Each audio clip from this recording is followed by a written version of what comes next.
before we get going, I do want to welcome a few new board members and a new commissioner. Eric over here, welcome, Amy, and David Dean on the virtual call. So welcome to you all. And then a couple of procedural notes. So this is the first time we've conducted an in-person / virtual meeting where everybody can participate in every capacity possible. Oh, I'm just going to ask you to extend a little bit of grace if things kind of go awry. We have some awkward silences. We're going to just have to try to roll it a little bit. So Allison Thomas is going to be running the IT side of things. Hopefully, she's got a plan, and it's going to be not going to have any problems. I wish her luck. So, and then when it comes time to votes later, I'm just going to go around in person first, and then we'll go to the virtual board members after that. Just in case they're muted and we have to unmute them, we're just going to, that's the way we're going to do it. Same for public comment. We'll start with people in the room and we'll go to virtual. So that's it. So on the agenda tonight, see a few of the previous meeting minutes a long time ago, June 16th. As most of you all had a chance to go back and reread those. Remember that long meeting. Is there a motion to approve the minutes? Okay,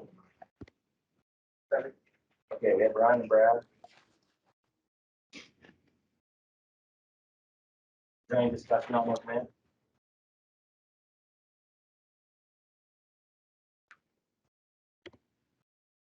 Can we just do a sound check too? David and Brian and everybody on the virtual, can you hear us? Nancy? Okay, we're clear enough? Loud enough? Yes. Oh, all right, good. I gave Allison permission to mute anybody that's making noise, just in case it gets to that. So just wave wildly if you're saying something that we can't hear you. But that include in person? Right. In person is kind of tough, although that would be a nice one to have. Is there any discussion on those minutes? If not, so we're going to go around the room. A yes would be to approve them, and a no would be to deny. You can also abstain if you were not at that meeting. David Robler. Yes. Casey? Yes. Mike Colson? Yes. Marty? You have your Nate Fielding? Abstain. Michael Bancroft? Yes. Oh, Wendy, sorry, you're at the bottom of my list because I went around. I'll get back to you. Sorry about that. I'm a yes. Brian Bailey? Yes. Brad Berlin? Yes. Jamie Dragon? Nancy Matthews? Oh, sorry, I see I broke my own rule already. Sorry. Abstain. Okay, yeah, sorry about that. Wendy? Yes. David Dean? Abstain. And Brian McCarthy? Yes. Yes. So I have 10 yeses and 4 abstains.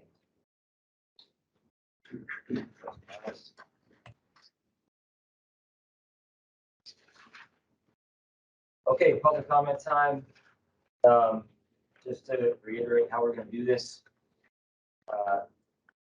Allison's going to put a timer up on the screen. And virtual people, can you see that timer?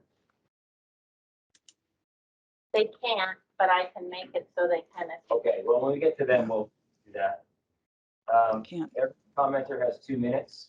Comment, we'll start the timer after you give us your name and your primary place of residence. And Allison will hit the mute button when we get to 0. Those on the virtual call. Again, please state your full name and primary town of residence. That's it. So I'm going to do the people in the room first. Jamie, can you pass the sign in list? Yeah. And then we'll go to the virtual. Okay, Justin Lindholm. Yeah, I'm Justin Lindholm, former board member from Rutland, Mendon area. Just a heads up for you board, you won't get to rule on this, but it has really stirred up people in Rutland County. There is a proposal out there to put herbicide into Lake Bomazine. to get rid of the milfoils. Now, Lake Bombazine is the biggest lake totally surrounded by Vermont or in Vermont, and it is a wonderful fishery. It has more fish than, more variety of fish than just about any other place except probably Lake Champlain. And some of the camp owners are pushing for getting rid of the milfoil, but what it does, it clobbers the fishery a little bit, especially the bass fishing, and it stirred up a lot of people in our area. The Fish and Wildlife Department will be saying what they want to do. I don't know if they're going to have the end word on this, but there's a couple of proprietary chemicals in there that we're not supposed to know about that the company is going to be using, which kind of sucks. And I wish they would tell us what those were, but even camp owners, some camp owners do not want this either. So just to have a heads up on it, and we're getting pretty stirred up at Rutland County about this right now. Just keep it in mind of this herbicide idea. Thank you, Justin. I should have mentioned to you, Justin, knows this, but this isn't a back and forth time with board members, so this is just your time to comment. Joey Davis, Tom Decker. I'm going to stand over there so I can see the clock, if that's okay, Mr. Chairman. Yep. Thank you. Camera See can it? see it too that way. I'll give you a sense. Thank you. My Town name's- residents. Yep, my name's Tom Decker. I live in St. Johnsbury, Vermont. I'm here to speak to the board related to matters that the board has received information on related to regulated trapping. The North American model of wildlife conservation as we practice it here in Vermont. I'm a certified wildlife biologist. I have been for over 25 years by both profession and my formal training. I wanted to give you some information related to some articles that have been submitted to the board last year on the Fisher petition, the River Otter petition, the closure of Vermont trapping seasons, and other information that's been submitted to the board that I actually co-authored as a wildlife biologist. And specifically, those documents are the North American Model of Wildlife Conservation, TWS Technical Review, Best Management Practices for Trapping Fur Bearers in the United States, Trapping and Fur Bearer Management in North America. Now, the three of those documents are very, very comprehensive and they're extensive. I would encourage you to actually read them. What I'm concerned about is those documents are being referenced in relation to restricting and prohibiting and outlawing trapping in Vermont. They've been portrayed as the department does not execute the North American model of wildlife management in proper fashion in which it's articulated. And as a co-author of those documents, I want you to know that's not what those documents say. That's not what I believe the department, its biologists, its wardens, its educators, and this board actually are executing both state law and policy as it exists. I believe you're following those models. I believe best management practices in Vermont and nationally. It's the largest trap testing effort and animal welfare effort to improve trapping. Department staff have participated in that. And those documents have actually improved animal welfare, and actually the department has a lot of integrity in my mind in executing those laws. Thank you, Tom. And turn it over to Allison now. Virtual sign. And what we're going to do is just go down through the guests that are on there and unmute you, ask you if you want to comment. You can say yes or no, and we'll move on if you don't want to. Work? Yeah, so, Tim, the first guest in the list is Anne. Yeah. I'm gonna unmute or let Anne unmute herself if she'd like to. I just did. Can you hear me? We can. Yes. Comment? Is that a yes? Yes. I'm not hearing you all that well. Forgive me. My name is Ann Jameson. I live in Marshfield. I'm the Wildlife Advocacy Coordinator for Green Mountain Animal Defenders, speaking on behalf of our more than 5,000 members and supporters. The culture of trapping in Vermont is long overdue for major change. Skins of large fur bearers are of little value in today's commercial market, and many of the animals trapped are considered small game fur bearers, These lower level predators, who feed heavily on the mice and ticks which carry and transmit Lyme disease, act as an essential part of the ecological balance throughout our state. To threaten them with public trapping seems both counterintuitive and counterproductive to any form of management. By their highly indiscriminate nature, leg-hold traps represent a serious danger to all our wildlife, including endangered species. Whether baited or just hidden, these traps threaten not only targeted species, but non-targeted ones, placing turtles, birds, protected species, and even common animals at risk. No animal is safe from a non-discriminatory trap. Even more dangerously, these traps may be set on public lands near hiking trails with no requirement for signage or setbacks from the trail or the entry point to it. Steel jaw traps are horridly cruel. Animals caught in these traps suffer extreme pain and fear, often chewing off their own limbs, subjected to all kinds of weather conditions with no way of escape. Do we really want animals to suffer in this way? Animals have the same brain structure as humans, hence, they feel fear and pain as we do.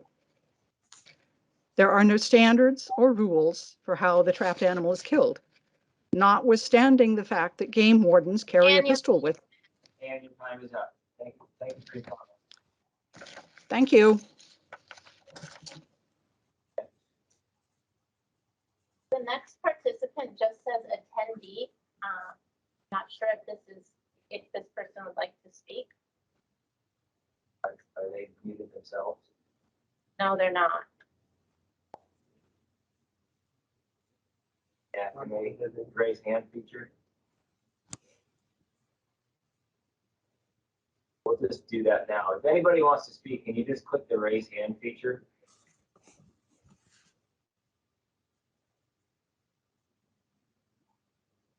Come back to that one. Who else? Who's next?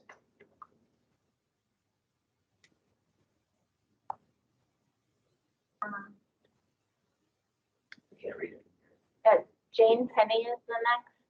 Jane Tenney? You don't have her muted, right? I don't, but I can unmute her. I didn't mute her. It is muted though. Jane Tenney, if you'd like to speak, could you unmute yourself?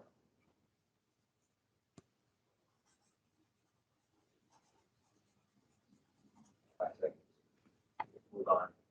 Mark Green, if you'd like to speak, would you unmute yourself?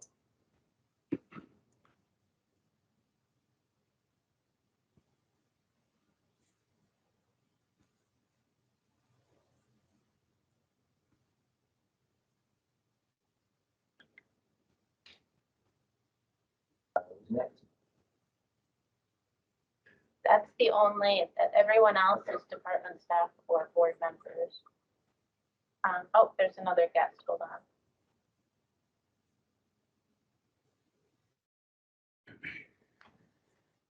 Name was it? Janice. Janice, if you'd like to comment, state so.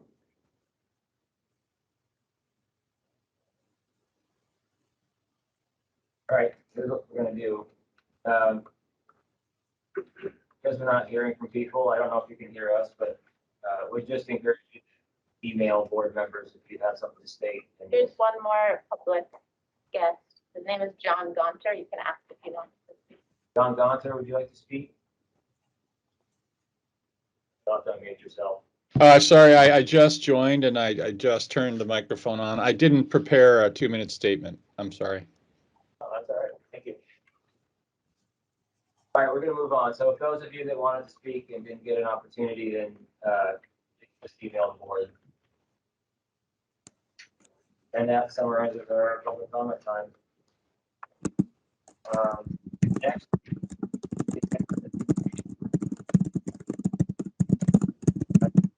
Probably much to chagrin.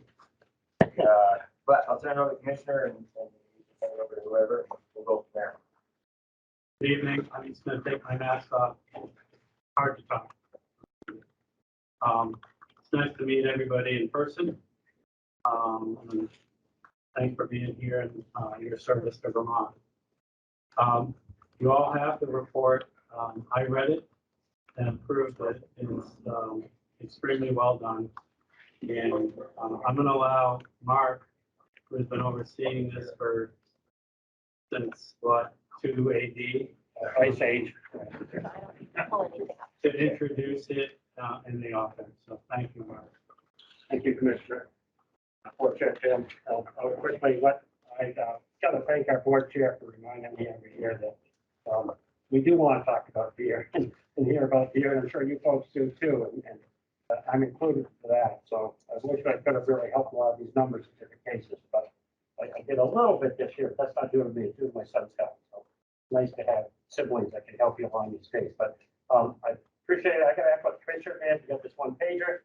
Still spending a lot of time doing this. Everybody should have got this in the mail.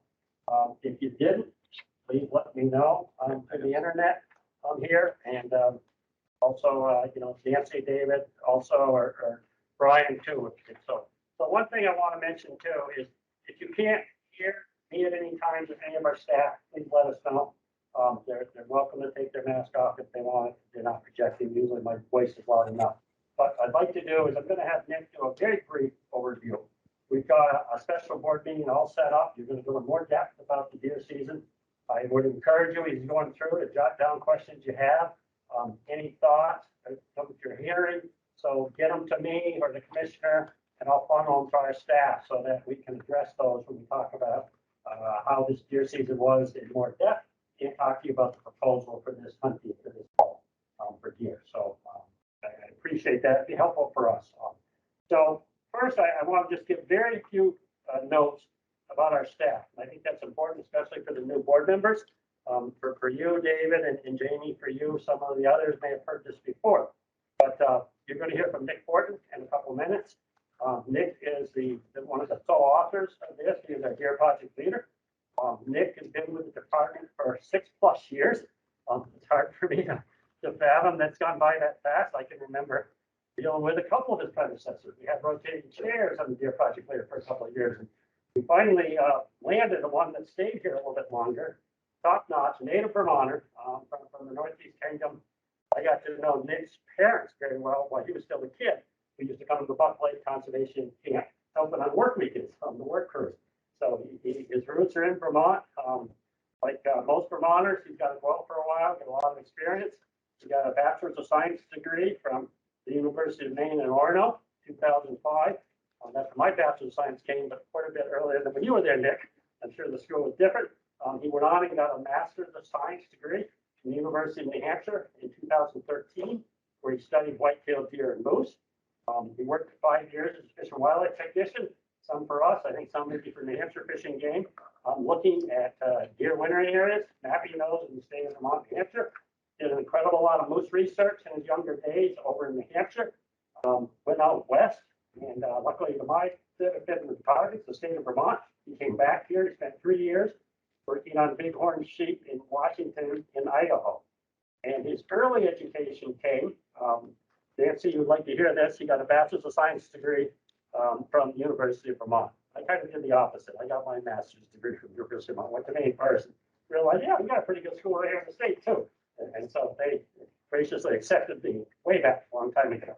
So Dick is, in our opinion, we couldn't have anyone better, more suited as a scientist, and you will know also that he's an active person in the outdoors in all different respects. His key supervisor right now that's new in a role oversees all of our hunting species in the state of Vermont. No stranger to anyone in the state of Vermont. If you ever picked up a shotgun to hunt waterfowl or migratory birds, that's David Sawsville. David led that project for the state for many, many years. A little scary, David, when I asked you recently, how many years been with us? 22 years. I got to meet David when I first started working with the conservation team down at Bombazine. I hired him, again, Nancy, as a UVM undergraduate student back a few years ago in the 1980s. So David got a Bachelor's of Science degree from UVM. Worked for Ducks Unlimited for 3.5 years. Worked for Virginia Fish and Game 3 years, working on land stewardship projects there. He came back to the department, worked at Dead Creek Wildlife Management management area for about 3 years to do that. And lo and behold, Waterfowl project leader within almost a year, probably not quite half a year, seems like several years. He's taken over the big game efforts for us, oversees the big game project. And right now, he's also playing a dual hat, as you'll hear later, working as our Waterfowl project leader. So great person to have here in Vermont. He's also hails from Vermont, Bennington. His roots are down there. So, and third person I want to introduce you. Yeah, she's smiling usually. Hi, Katie. I don't know if you can hear me, but there she is. Wave your hand so we know who you are. Katie Geeter, or I should say, Dr. Katie Geeter. She's been with us almost 5 years. She works as our research manager, biometrician. She carries that key academic hat where she spends almost all her time looking at the science, looking at new research, working with our counterparts at our fellow universities, and is a frequent visitor to Nancy's school at the school of Rubenstein School, where she works with the faculty a lot on major research projects. Katie was a faculty member before she came here at Humboldt State University as a PhD in Virginia Tech studying climate change and piping plovers. Her Master's of Science degree was from Trenton University, where she worked on shorebirds, and a Bachelor's of Science at McGill University. Won't hold that against you though, because I almost went to Canada to do my master's work, although they wouldn't give me enough money. Maybe before you were born, but I wasn't. But Katie is a tremendous addition to our staff. Works really closely with all of our scientists on all aspects, and she's our go-to person when we really need to have to check in on our statistics, our population modeling, how we're interpreting the science for that. So great addition to the department. We were only able to fund and get her position, thankfully, for people who buy any ammunition, firearms, or guns, because the PR bump that we called it about 6 years ago. The state's got a lot more federal aid money that came basically from people who purchase guns or firearms. It's called the PR, the Pittman Robinson Funds, as you might learn how to read. So I think it's important, thanks for bearing with me, that my introduction, that you know the background of these people that you're dealing with. So Nick, it's all yours. I'm going to turn it over to you to walk us through the deal. And then if you would want to walk into the Moose Project proposal after that. So, Sure, thanks, Mark. Does anyone want to hand out?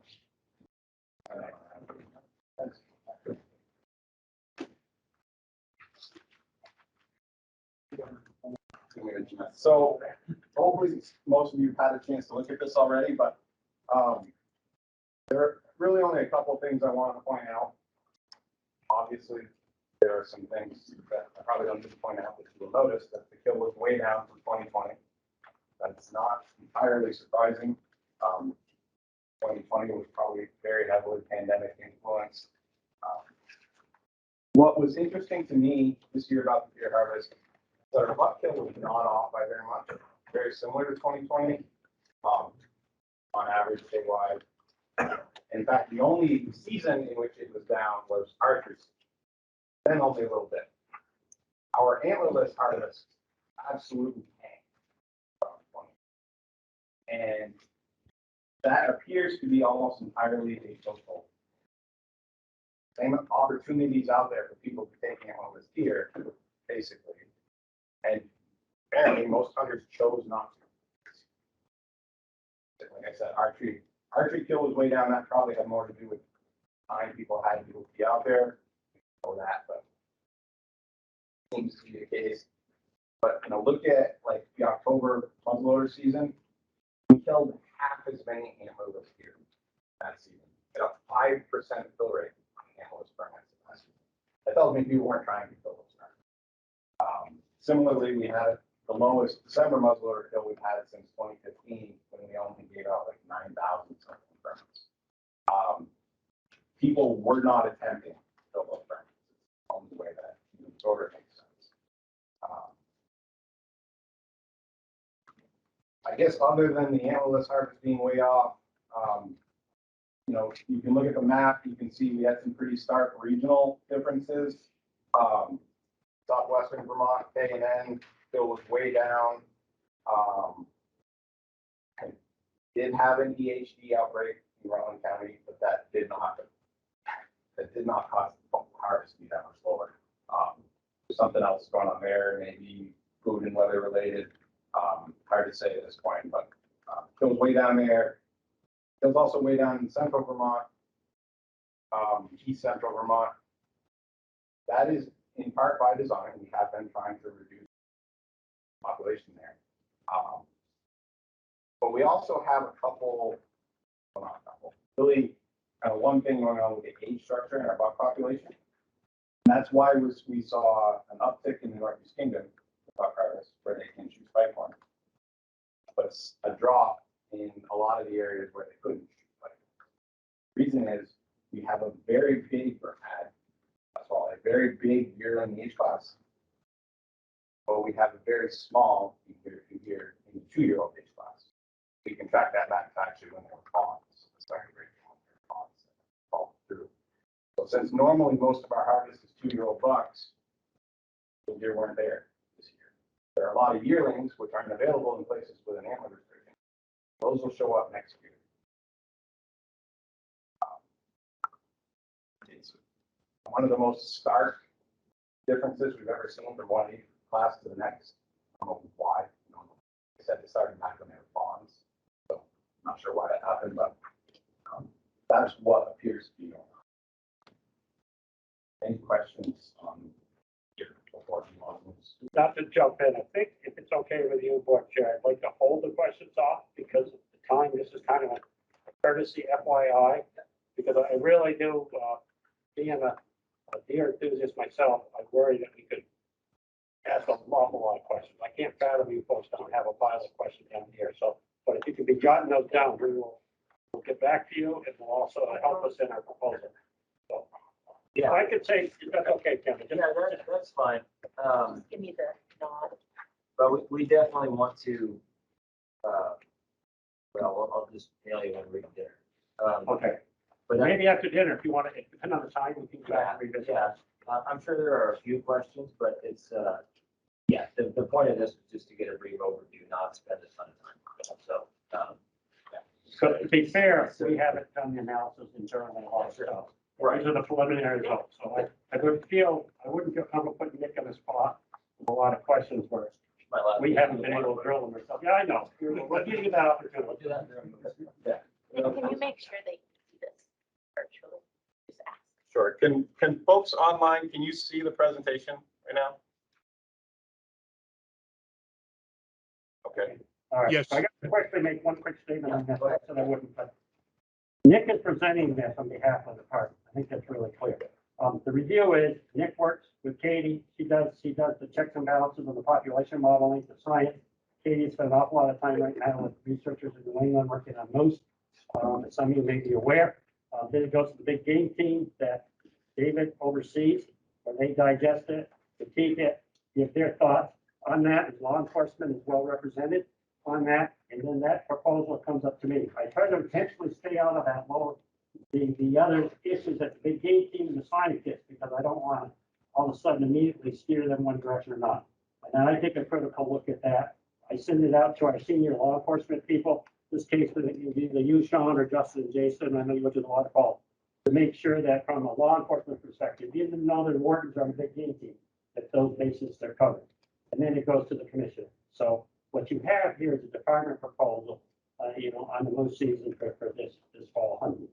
Nick is our key biologist that's overseeing that. And other technical questions, Nick, let's feel free to ask Katie to chime in if they come up later on. And David, anything else that I may have missed in the process of this out, but it is really important. This is quite a thorough and time invested process that staff spends on the proposal before you tonight.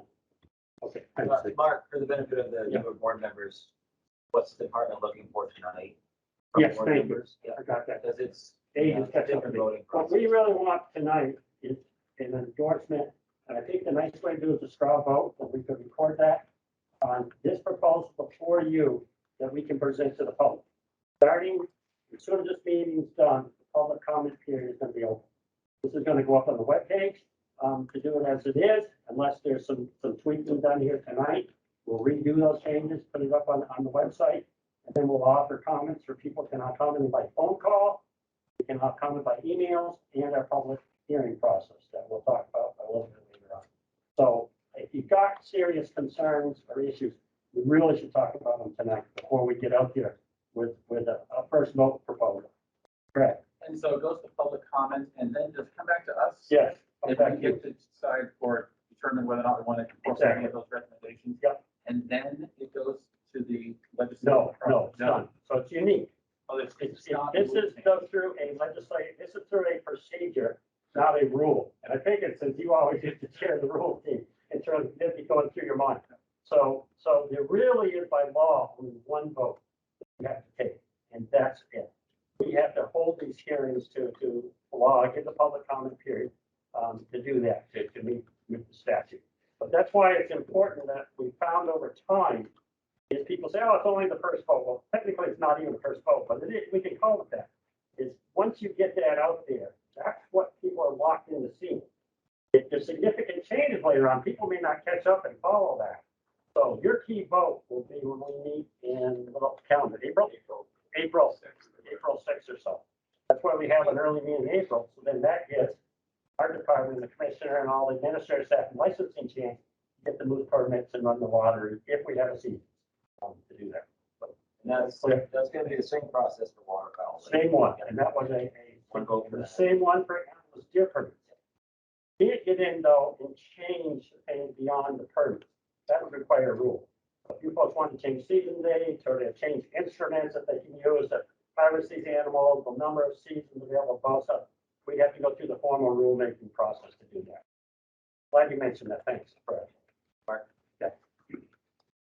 Okay, thanks, Mark. So hopefully most of you had a chance to read the proposal that was sent out. Most of you probably recognize that it's basically the same proposal we sent you last year. Because it is basically the proposal. We have some new information, but it's essentially the same recommendation. So quick before we get into this fall's permits, last fall we issued 100 permits, same thing we're recommending this year. We ended up harvesting, hunters ended up harvesting 62 moose in total, 7 during the archery season. It's a pretty normal success rate, a little under 50%. And then 55 during the regular season. Actually had pretty decent success rates. 77% is pretty good for either sex permits. 53 is about what we expect for antlerless only permits. Remember, those hunters only have half as many moose that they can shoot, basically. So their success rates are usually lower. And that the map is a distribution. The harvest report with more detail is on the website right now. So if you guys want more detail on the harvest, that information is up there. So I'm going to go through a fair amount of detail. Those of you that have been around for a couple of years, you've seen this multiple times, but for the benefit of the new board members, so everyone's on the same page. Our moose population objectives are set in our 2020 to 2030 big game management plan. Essentially, wildlife management units E1, E2, and D2 have a higher objective, around 1 moose per square mile, maybe a little under if we need to. And that is reflective of both better habitat in those areas, historically higher moose densities, but also considering what we know about winter ticks and the impact of winter ticks. The rest of the state has a density objective of 0.5 moose per square mile. That's a carryover from long ago. That's essentially the peak of moose numbers in those WMUs. At some point, we'll be revisiting whether those are appropriate objectives or not. But anyway, that's our goals for now. This is the current distribution of moose in Vermont based on our current population estimates. The chart there is the actual moose densities, moose per square mile. The map, each dot is 1 moose in that WMU. You can clearly see there are far more moose in E than anywhere else in Vermont. It's really not even comparable. So 2 totally different worlds, right? We have E and then we have the rest of Vermont. So, this is kind of what I used last year to kind of get that point across. We are only talking about WMUD. That's what the recommendation is about. That's what this presentation is going to focus on. Most of what I'm going to say is not relevant to the rest of the hunt. There are different factors affecting moose. Moose numbers are low. We are not recommending any permits outside of WMUD.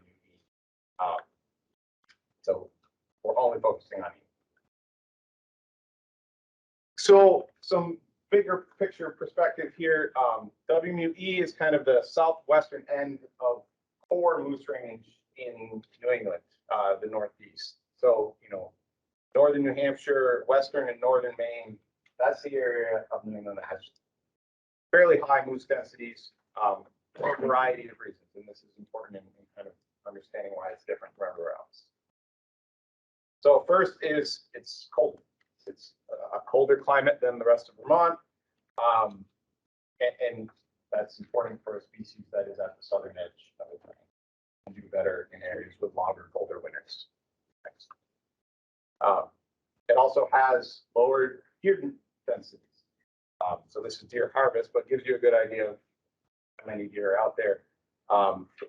White areas obviously have very few deer, and that is important. Not only deer and moose sort of compete for the same food. Generally, in that sense, moose would win, right? They can browse bigger stems than a deer can. But where this really matters is that deer carry brainworm, and brainworm is fatal to moose. So in areas where you have more deer, you have more brainworm. And so there's really no hard threshold, but generally speaking, what research has found is when you have deer densities above 10 deer per square mile, tend to have a high enough incidence of brainworm that it limits or reduces your moose population. So we have more than 10 deer per square mile in almost all of Vermont, except WMU-E and probably some high elevation parts of it. So that is a factor elsewhere. It does kill some moose in E still, but that's a limiting factor outside of that core range. The primary reason, however, that core area supports much higher numbers of moose is because it is almost entirely commercial timberland.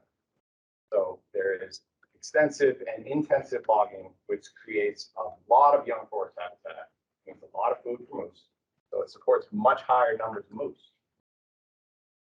That's also where winter ticks come in, those high moose numbers. So the winter tick is one of, I think we're now up to 14 species of tick in Vermont. It's a little different. It's different than most ticks.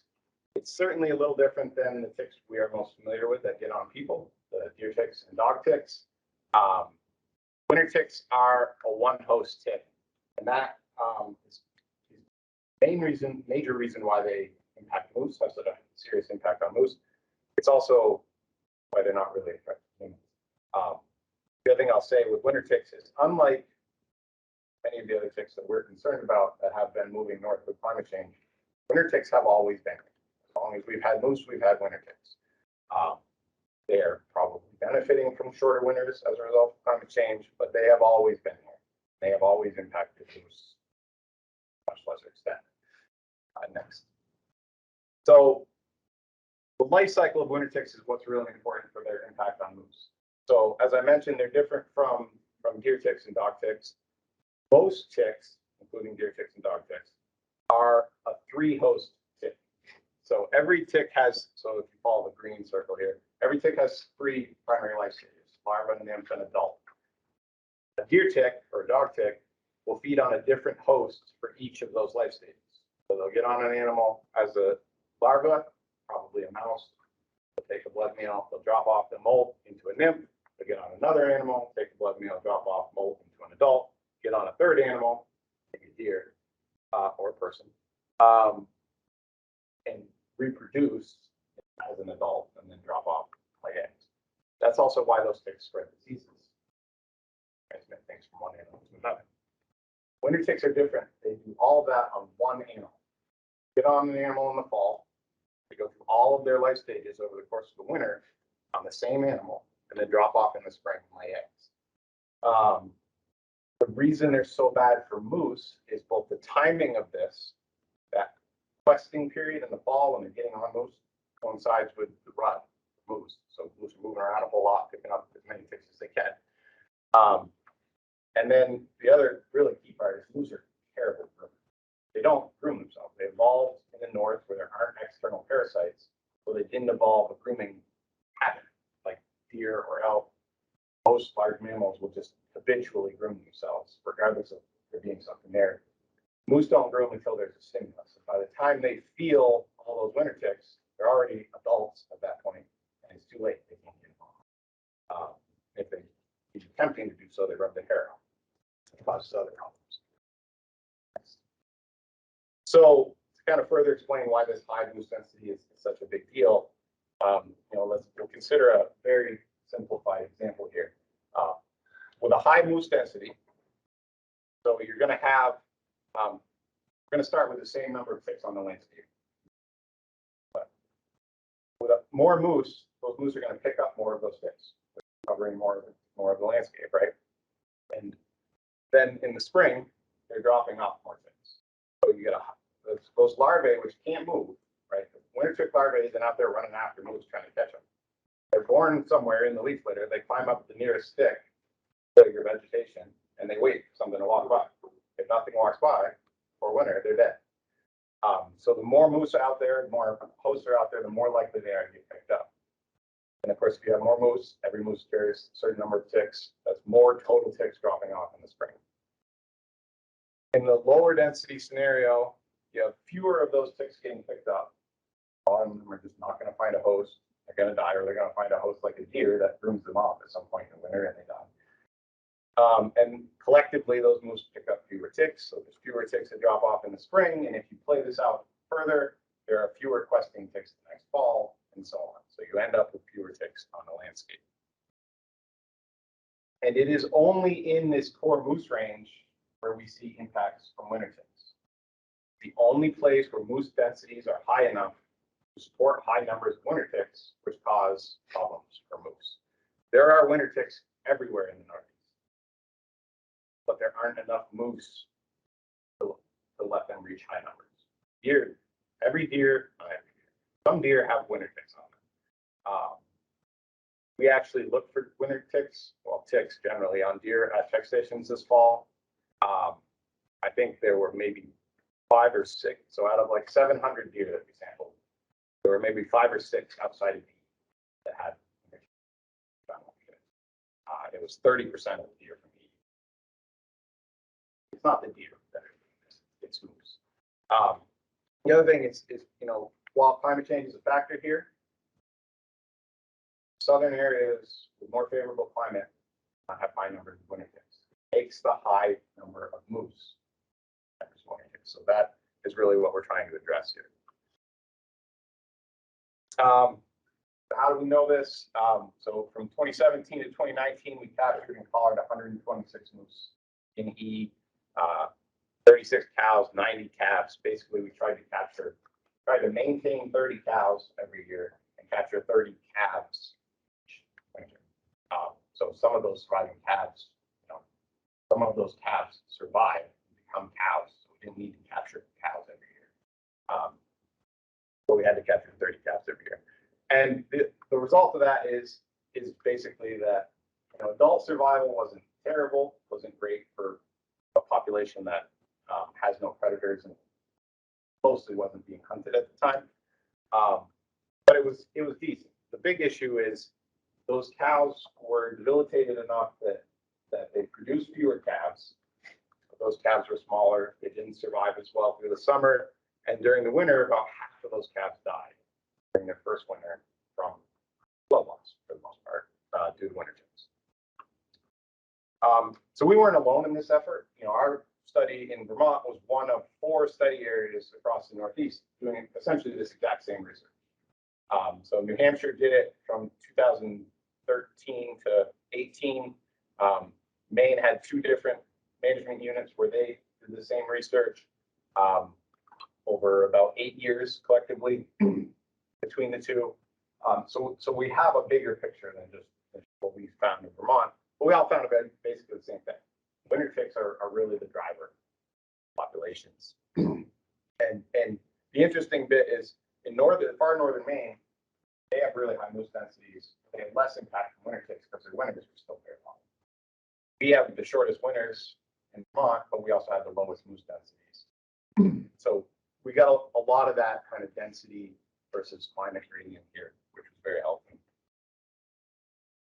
So now we're actually embarking on I'd say new, it is a new project, but it's essentially a continuation of this regional research effort. So this is a huge project. We're working with UVM and UMass Amherst, along with New Hampshire Fish and Game, Massachusetts Fish and Game, Maine Inland Fisheries and Wildlife, New York DEC, the U.S. Forest Service, other small partners on this huge regional effort that has a whole bunch of moving parts. It includes arrays of camera traps, so basically permanent camera stations, camera monitoring stations. Over 600 cameras are getting deployed across the region in all 5 states. We're also going to be doing snowmobile track transects, collecting urine and feces, which we can look at physical condition, pregnancy, various factors there. We'll be doing tick surveys, and there'll be a integrated population model developed that can kind of take all of this data, put it all together, and make sense of it, kind of paint the bigger picture. So, we're several years away from having a product out of this, but the hope is this gives us a tool to monitor moose on a broader scale and support the other information we're getting, because we can't collar moose. It's not feasible from a resource perspective. And so this gives us other tools to monitor moose non-invasively, to expand our understanding outside of that core area. Like we said, we're probably not managing moose outside of there anytime soon, but it'd be nice to know what's going on, what impact are ticks having, if any, what other factors are at play, better understand the distribution of winter ticks, and support the data we get from harvested moose, which is somewhat limited. We're not killing that many. So we need a little additional data to kind of better understand what's going on. So moving on to our goals for expanding, I guess, continuing. Our goal is healthy moose, right? That's ultimately what we're managing for. Yes, we have a target density, but ultimately our goal is to have healthy moose. We want big, fat, healthy cows that produce a lot of big, fat, healthy calves that are going to survive and be more resilient to whatever stressors come their way in the future, whether that's ticks or other parasites or something we don't even know about yet. So we want a healthy moose population. We don't want what we've had and have currently, which is these underweight cows that are heavily infected by winter ticks. They produce small underweight calves that can't survive winters because of winter ticks. And they're more susceptible to whatever other parasites and diseases are out there now or might come along in the future. So especially in the face of climate change, we really need to get our moose population healthy. We want them to stick around for a long time. And of course, we really don't want half of our calves to die. No one wants that. So we're trying to do better. We finally have ovulation rate data again. We have a sizable cow harvest. It's still poor. Our ovulation rate is still poor. It has no sign of improvement as yet. We would like to be around 1.25 in a really healthy population.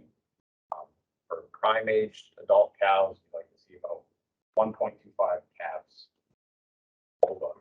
Can you explain that a little bit more, Nick, what the core facility is? Yeah, so these data are from ovaries that we collect from harvested cow moose. And the corpora lutea is called a scar, but it's really where an egg was released from the ovary. So these animals are harvested after they've conceived. The moose season is after most of the breeding has already happened. So this is a scar from an egg that was released, and the animal has conceived already. So it tells us how many calves she would have had, even though there's no fetus yet. How many calves she would have had coming spring if she did live. It's essentially a measure of reproduction. Get from ovaries, from harvested moose. Like I said, we'd like to see it at around. I don't expect us to get to 1.25, but we'd like to see it well above 1. We've been below 1 solidly for a decade now.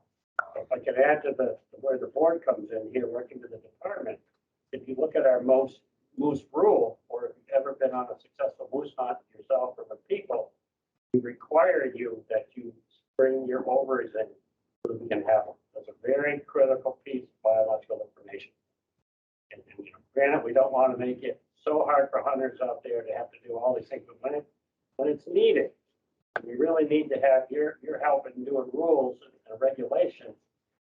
That's when we'll go and do it. In this case, that's how we're able to get this data from harvested moose.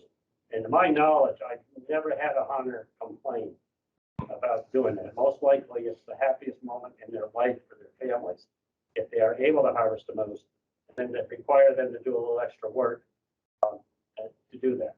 And we know they're not scientist trained. We try to provide videos, pictures, helpful guides. That's why sometimes if there is some error on the part of hunters, which I'll have to admit is actually somewhat quite low, I think, overall, these folks have quite an understanding of that, to do that. But that's where enforcement interplays with our biological needs, and you and the board comes in, helping us get rules that are important and easy for people somewhat to follow. We only ask so much, from people out there, knowing that they are not scientists themselves. So I just thought that's an important point for people on the board to understand why or how we might put more strict requirements on hunters when they're out there with their harvest of the species. Yeah, Mark is right. No, hunters don't complain when they bring them over. They're happy to provide them. They complain when I send them back because they didn't get over. They don't complain if they actually bring them in.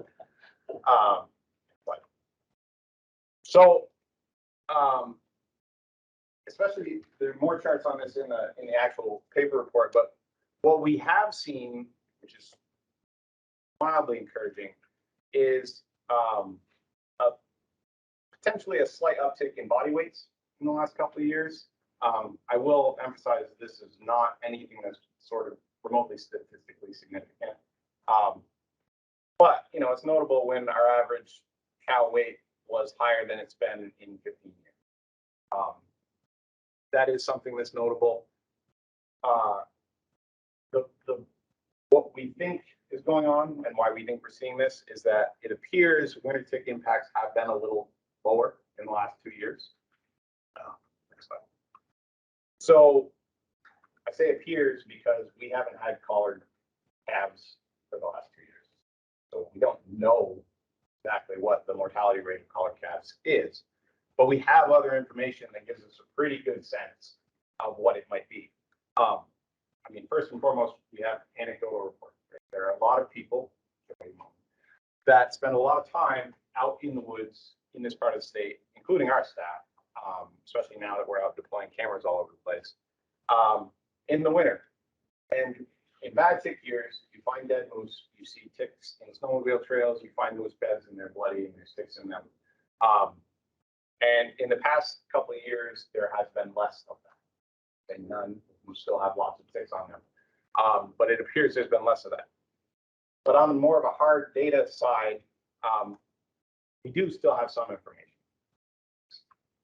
So we do still have collared cows. We don't expect them to die when ticks are bad or good. But we are tracking their reproduction, how many calves they raise through the summer. We're not following them as intensively as we used to, but we're following them in August to see if they raised a calf. We don't know if they gave birth to one and it died, but we know how many actually have one in August. And that's really what matters more. And what we've seen the last couple of years is higher calf recruitment through the summer. So that's certainly encouraging. There's two different bars here because first year we didn't know the age of all of our cows that we had collared, right? Some of them were probably yearlings. We didn't know that. We don't expect yearlings to give birth to that calves. But now we track them through. We now know that all of our cows last year were at least 3 years old. So we have an older population, which we expect to have a higher reproductive rate, which is why I've shown the two different bars here. But regardless, that's a pretty good summer calf group. That almost 80, that'd be 80 calves per 100 cows. That would be decent. If we get that every year, we'd be doing okay. We'd have to kill a whole lot more moose. Population stable. Next. The other encouraging thing we've seen is, and again, this is by itself not statistically significant or by itself not meaningful, but along with the other pieces of information we have, a slightly higher percentage of yearlings in the harvest. Again, the highest percentage of yearlings we've had since 2010, and before that, 2006. So in order to get 20, I think it was 23% yearlings, in order to have that high of a percentage of yearlings, assuming that that is representative of the actual moose population, it's an assumption. But if it's representative, in order to have that high percentage of yearlings in your population, we had to have pretty good calf survival last winter. If half of our calves died last spring, we could not have that high percentage of yearlings. Nick, a yearling is. A yearling is a year and a half old animal. So these would be animals that last winter would have been calves going through their first winter. If they survived, then they're a year and a half old in the fall. And we saw a lot of those show up in the harvest, including in the cow harvest. It's one thing in the bull harvest where hunters might be selective, but a cow is a cow. Hunters are generally not selective about cows. So that is another encouraging sign. It kind of tells us we've had a reduced tick impact. Again, while that's encouraging, we think that is basically related to weather conditions. Past 2 years and specifically last winter. So in October 2020, actually the opening weekend of moose season, we had a pretty significant snow event in WMUE. Snow lasted several days. That probably ended the tick questing period. So, normally ticks are getting on moose until you have persistent snow. When that came early in mid-October, we ended that questing period earlier. Total tick loads on moose were probably lower. We didn't end the questing period this year probably till mid-November. So, we can't expect that to continue. Like, we're not going to get lucky every year and get a bunch of snow in mid-October. So it's encouraging, but it's not what we should plan on. So here are the tick counts from harvested bull moose. We can see our tick counts are basically the same as they were in 2020.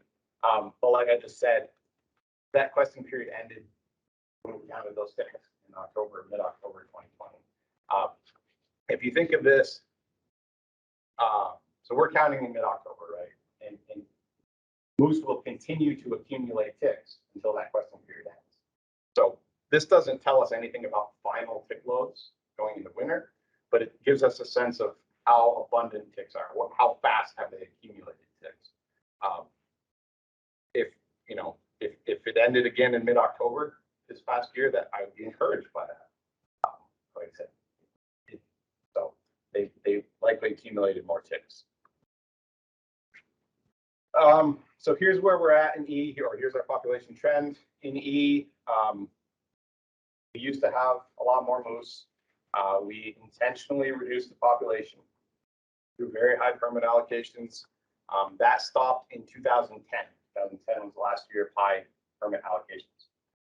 Since that time, population has basically been stable. The fluctuation you're seeing there probably has more to do with year-to-year variation in sighting rates by deer hunters, which is what this is based off. So we use a rolling 3-year average, which is supposed to kind of smooth out that year-to-year variation. But if you get 2 really low years in a row, and then a medium year, and then 2 really high years in a row, you still get these bigger waves. The long story short, the reality is it's basically been a stable population for the past decade, roughly. Importantly, well above 1 moose per square mile at a target. So we know in order to reduce tick impacts, we're going to have to reduce our moose population. So how do we get there? If we start with a population of about 1,000 moose, our estimate's a little higher than that. But if we start next fall with 1,000 moose, this is where we would expect to go with varying cow harvests. Obviously, we don't want to be at the 0 or 10, maybe even 20, because, next slide, that is just going to perpetuate winter tick impacts. We don't reduce our population. This is going to continue. Definitely. no reason it would stop. So we know we need to reduce the population. So our goal here, our recommendation is again 25 cows, 20 to 30 given variability in success rates. You could certainly argue that that is overly conservative, that we should be more aggressive. We should be trying to reduce the population quicker. What I would point out though is there's a fair amount of uncertainty here. Well, there's two things. There's uncertainty about this projection. For those of you that were around last year, this projection was down in almost every category. And the reason it's higher is because we have apparently really good calf group, better survival. So that makes things look a little rosier. We can't expect that to continue, but we don't know how often it will happen. But it's going to happen occasionally. We're not going to have bad tick years every year. But, you know, this may be a little rosy. The other thing is there's a lag effect, a lag of when we, from the time we harvest moose to when we actually see the impact on the population. It's not immediate. Obviously, your moose you remove are gone. But the point of removing cows is to remove their future offspring and their offspring's future offspring. And so seeing that impact takes a year or two or three in the case of moose sometimes.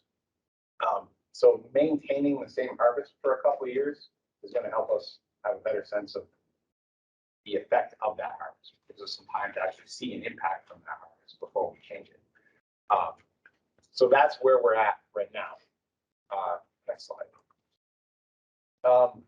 So this is in there, but so this green shaded area is the range of variability just from winter tick impacts. So like if we had all hard, worst winter tick years we've seen in the last 5 years, we'd be at that lowest end of the green bank threshold. And if every winter was like last winter and tick impacts were much reduced, the population would increase even if we were killing 25,000.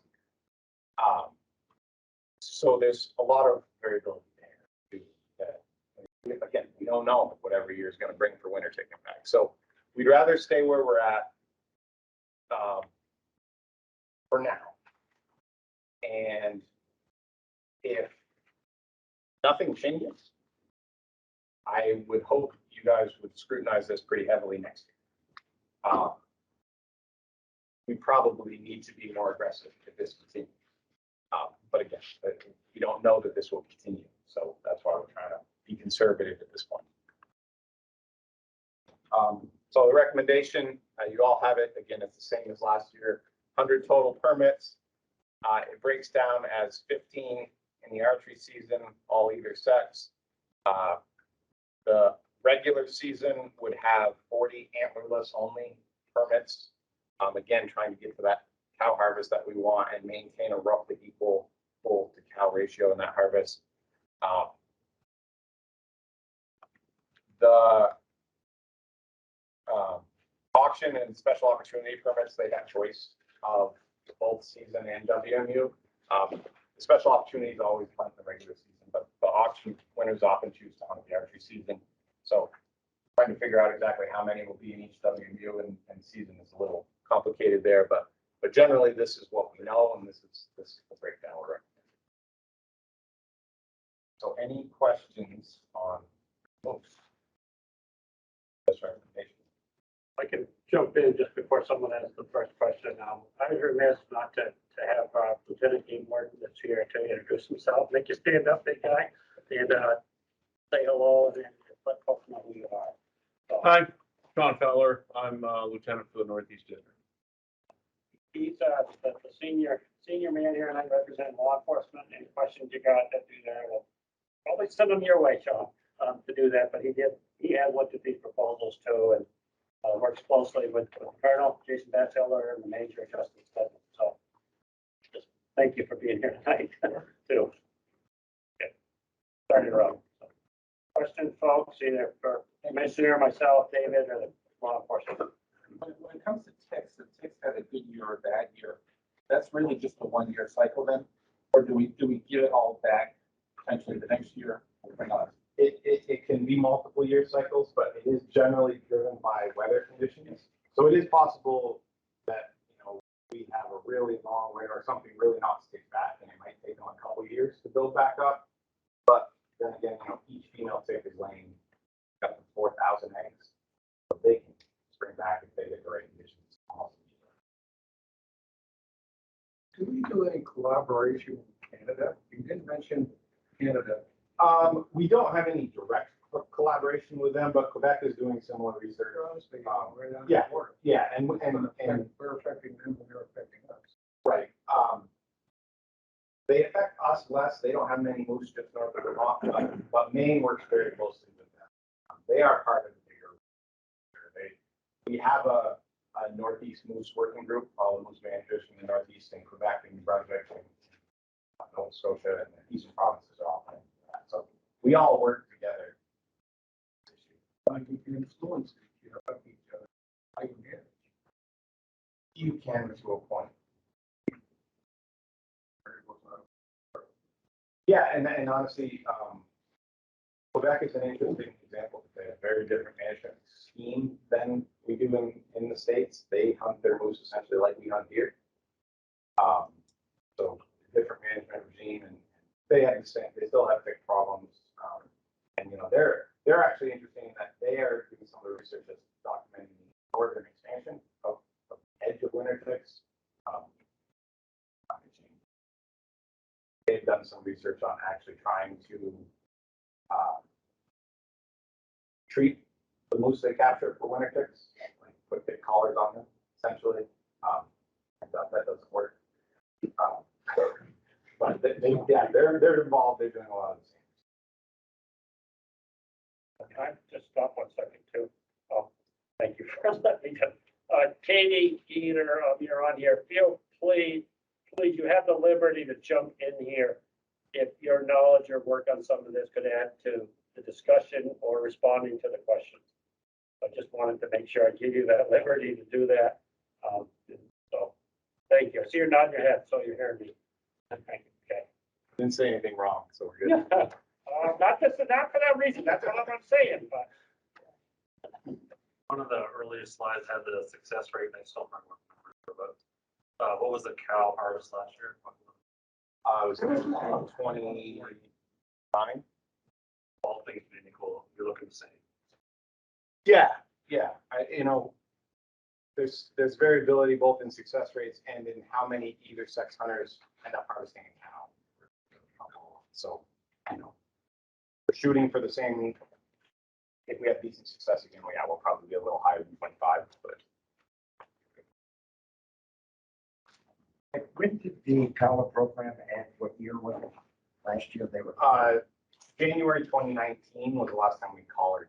The reason why we don't have many calves collared is because they grew up. Yeah, you have to collar them every year. They're only calves once. So how many collars are currently still active? I believe 30 roughly. One more question on the cameras. Are they selling on cameras? Or are they No, unfortunately, cell phones don't work too well out there. So we actually are deploying cellular cameras in some of the grids. Katie can step in here. I think they're deploying some places, right, Katie? They may be. They haven't really made a decision yet, but it will only be a handful. But the camera network itself, without the cellular cameras, is really extensive.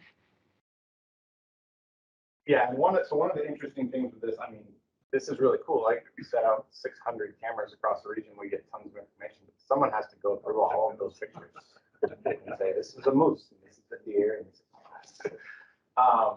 so that's incredibly labor intensive. So part of this is actually developing machine learning or AI to identify the tag the pictures for us. And then, you know, the long-term hope would be to have a cell phone camera, everything just happens without any people having to actually get involved other than maybe checking it for error. But that's the long-term hope. That's a ways. Could managing to increase the deer population and be a solution? Because it seems where there's deer, there's no moose and loads. Okay.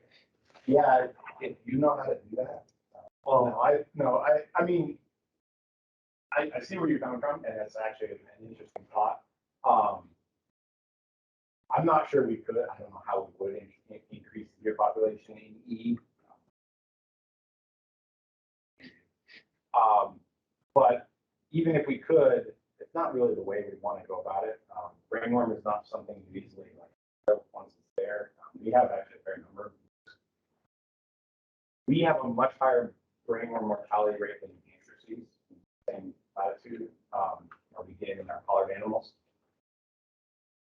We don't entirely know why that is, but there's enough ringworm out there. We don't want to encourage more. We are trying to keep those long term. We don't want to.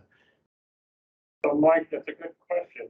One of the key guiding documents for the department, what the board does, is the 10-year big game plan that is done. It's almost like a contract that the department and you folks at the working with the regulations do with the public in the state of Vermont in terms of what are our goals throughout the entire state of Vermont. So if you look at that, and we get a lot that we went through an elaborate public process for that big game plan.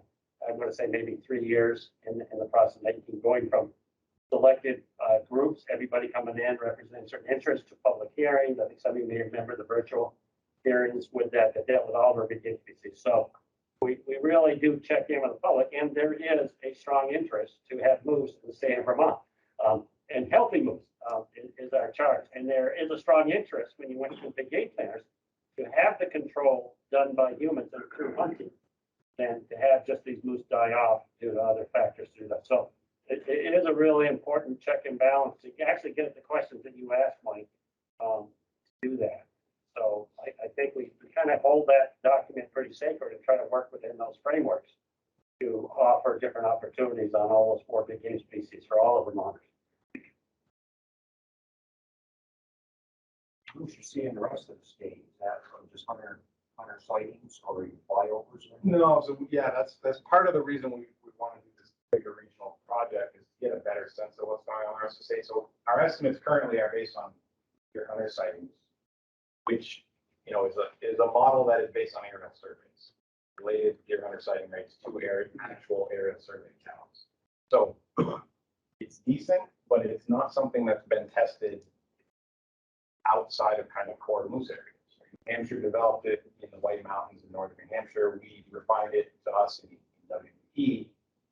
But how that works in WMU, that's got a lot of ag land where deer hunters are concentrated and there are no moose. Those are nuances we don't know how the model will perform there. So we don't know how accurate our estimates are outside of it. So that's something we're trying to get at. Yeah, I would add one thing there too, that there's a number of years which we have certain weather occurring that could affect sighting rates, but we don't have anything to measure it against. So that's a big reason for the cameras, is that we can actually develop models that look at the relationship between what we get on cameras for sightings of moose, which we call detections, and then the hunter sightings. So that will really help us understand better how that varies across the state and across years. As you all probably can imagine, in years when we have a lot of snow in rifle season, I see more of everything. Nancy Matthews has a question. Nancy. Thanks so much. Nick, you may have already mentioned this, but what are the other causes of mortality in the calves that you're seeing? And do you have any concerns about those? I presume it's tick related, but sometimes, I guess I'm just curious if there are any predators that you're worried about or anything else. Great question. So we did not document any losses to predators. Bears would eat a neonate calf, but these calves in the winter that are collared are 300 to 400 pounds and stand 5 feet tall. There's not really, and bears, of course, are sleeping. So there's not really anything that's going to kill a calf once it's 4 months old, or an adult moose. We did lose calves to brainworm, like I mentioned. We had a higher than New Hampshire, Maine incidence of brainworm in our moose. We had other parasites in moose, and Katie can jump in and correct me if I leave something out, but I know we had high lungworm incidents and other roundworms. And I don't know if we had any that died directly from those. They all, of course, had high winter tick loads. So it's, it's a combination of factors in those cases. But I'd say the only thing we can say is entirely separate from winter ticks would be those brainworm mortalities. And we did have some that, like, we had one moose that fell in a hole and got stuck when there was like 7 feet of snow and couldn't get out and died. Like, we have random things like that, but otherwise. How old are the calves when you're capturing them, collaring them? So it's in January, so they're about 8 months old at that point. So anything that's died up until then, not quite sure about. Right. So we track, again, with the collared cows, we track, we're walking in on those when they had a calf, walking in on them 2 to 3 times a week, trying to see that calf. We did collect a surprising number that sat found dead of those calves. But of course, if one just is there one day and not there 2 days later, you don't know what killed it. So you don't have a real good sense of what was killing those young calves. Great, thank you. And I'll add just quickly one thing, that there was a relationship that one of the graduate researchers found where if there was a high incidence of tick loads, then there tended to be a high incidence of lungworm and roundworm infestations. It's kind of like it exacerbated the lungworm and roundworm, which makes sense.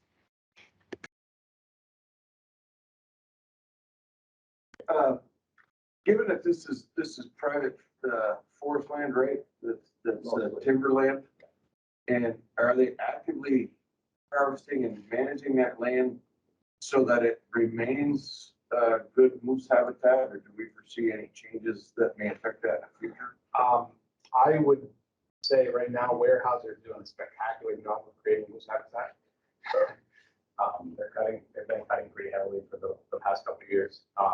There was kind of a lag, after, the history of the land up there, but it was owned by Champion Paper Company.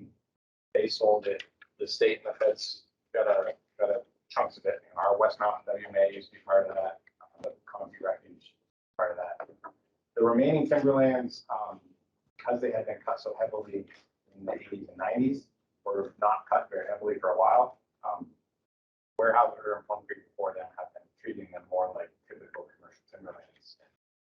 And I mean, they're trying to be sustainable, but they are cutting down. So I don't foresee anything changing, but you never know. It's that sort of stuff is all market. Hard to say. But right now, But that could be a factor, and the habitat changes, obviously, the density may change as well.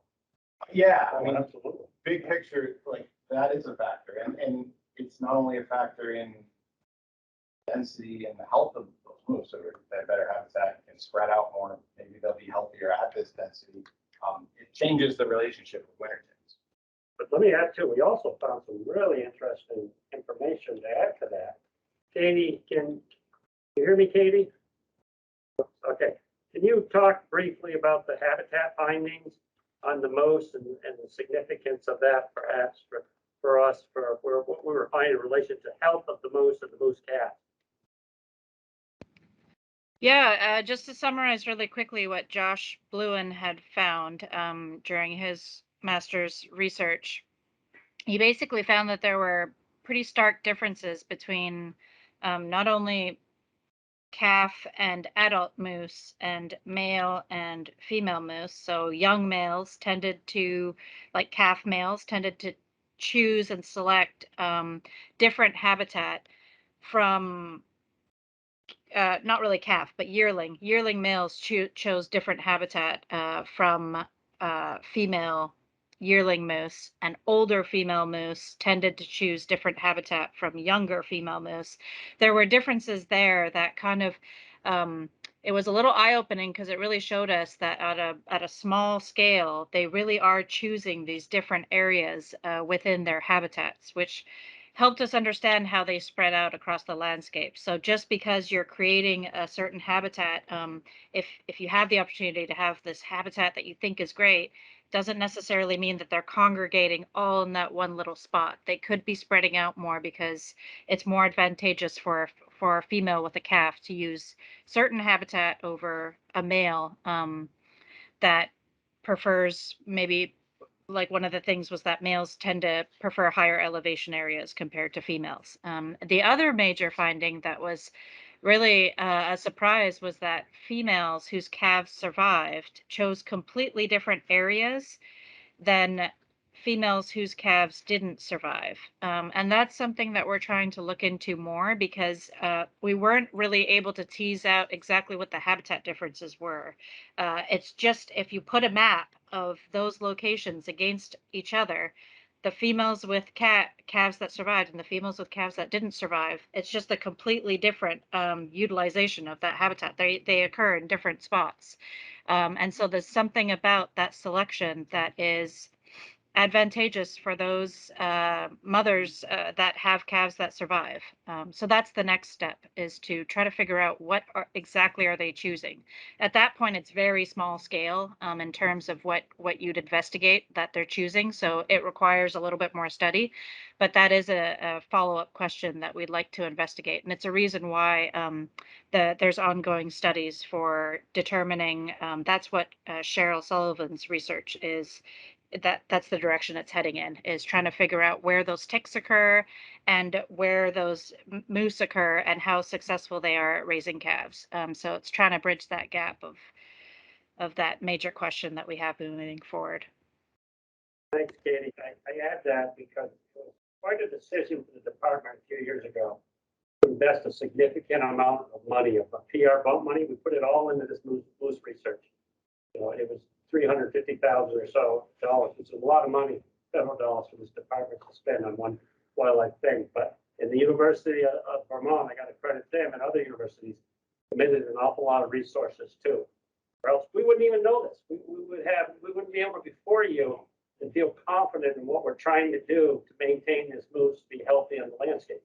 And again, you know, it just shows the interconnectedness of people out there who are participating in the outdoors by you know, even shooting or hunting or guns, how that money, we're so lucky that it gets funneled to state fish and wildlife agencies and federal government to able to do this, you know, research. I'm not a big proponent of research because Vermont's a small state, but when it has applications like this, I get excited. And to me, this is just incredible findings that just, you know, to that little research that's so far. We're going to find out a lot more, which is really neat. Yeah, and I will kind of emphasize that Josh's findings, in particularly in that regard, in terms of, you know, cows whose calves survive, use totally different habitat from cows whose calves died. And it wasn't like a little bit sort of like these are slightly higher. It was everyone that died was this and everyone that lived was this.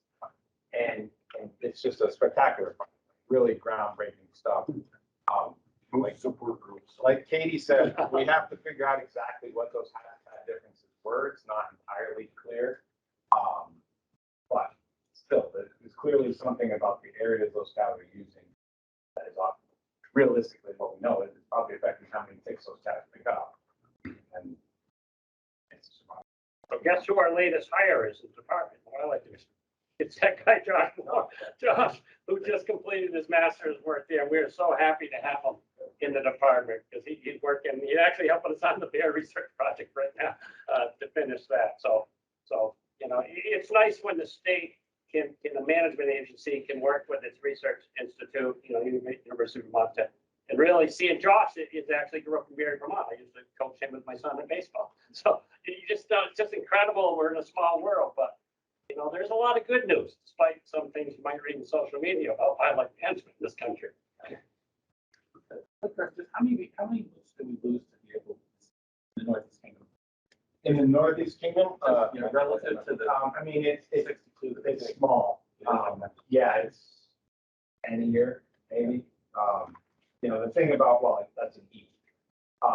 The thing to keep in mind about E is that very few paid birds. So there's not a lot of places for people to get moose. I mean, we caught 126 moose, and obviously a lot of those died as calves, but we've only had 2 of our collared moose hit.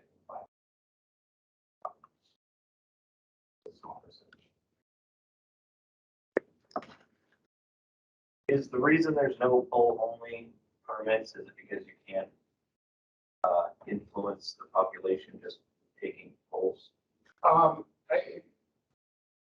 Yeah, I mean, you can't influence the population just taking bulls, but basically the thought there is if we're taking cows and we're interested in taking cows, we might as well get those hunters taking a bull or there's no reason to restrict some hunters to only bulls when we're trying to kill a certain.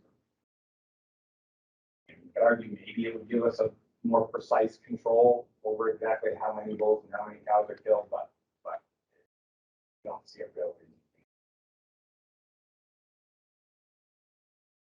Outside of eating, I hear from hunters that they see a lot of pocketed areas. Long-term goal for that, because I would imagine that those pocketed areas exceed the huntable population density objective. Yeah, It's certainly a fortitude around the state. It's a challenge outside of E for exactly that reason, because the moose are so pocketed, and we manage at the menu scale. H is perfect. Groton has some moose, Worcester Range has some moose, but the rest not so much. And so when you average all that out, it's not high enough. So we do hope to kind of remap our moose habitat and maybe help refine our density estimates, but it's still hard.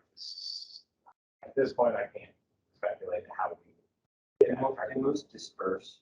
Like if they, so what would be the harm in those units if you know there are areas overpopulated? That, I mean, I would think the hunters would have to gravitate towards those populated areas, but if they took one outside of that area and would disperse out. They're to be clear, I mean, that time, yeah, but there are a lot of units in a small, primarily bull harvest, with no impact on the population. I think what we'll have to revisit in addition to our population modeling, like I said, is whether our goals are appropriate. They're carryovers from earlier plans because we don't have information to refine it any more than that. I would say that I would be surprised if anytime in the next couple of decades where it gets 0.5 moose per square mile outside of we just don't have to have that. It would take massive amounts of cutting some unit. So we've got to refine those goals.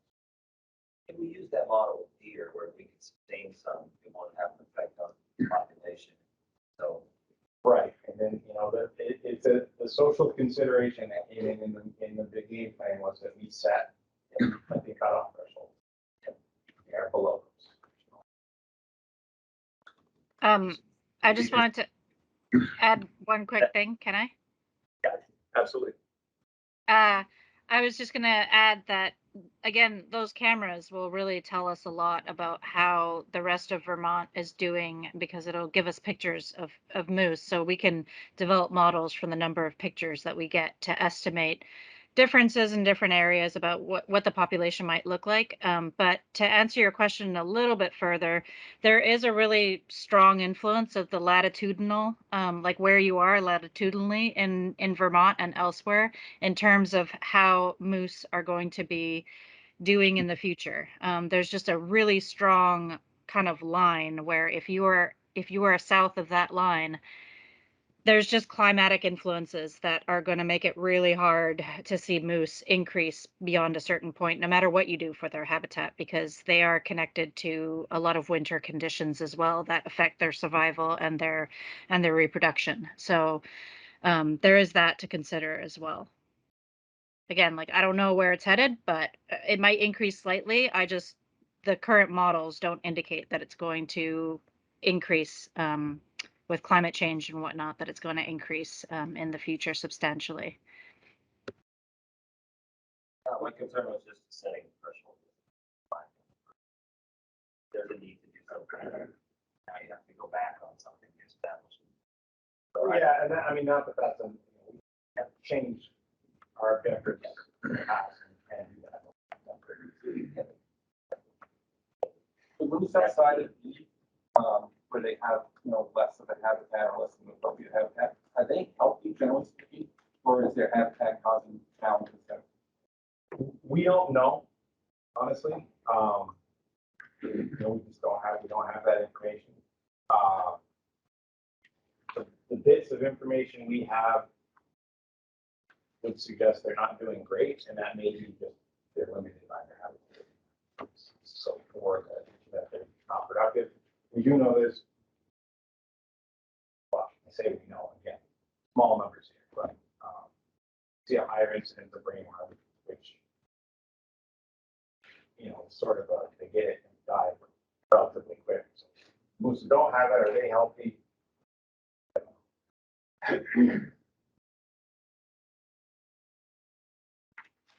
More questions? The numbers of cameras that you are going to be putting out, did you say 600? Across all 5 states. We will have, I believe, 40 in WD. And we're putting 16 in D2, I believe, and then I think there's another 40 in the Green Mountain National Forest. Looking at other places, but that alone right now is pretty massive. And then there's also scat and urine surveys that are going to be conducted in E that will give us more information regarding reproduction and survival and health metrics. So it's kind of like trying to collect as much data as we can from different sources. And what you can do with that is you can develop what's called an integrated population model, where you take bits and pieces of information from different sources to build a population estimate or an estimate of survival or an estimate of reproduction from it.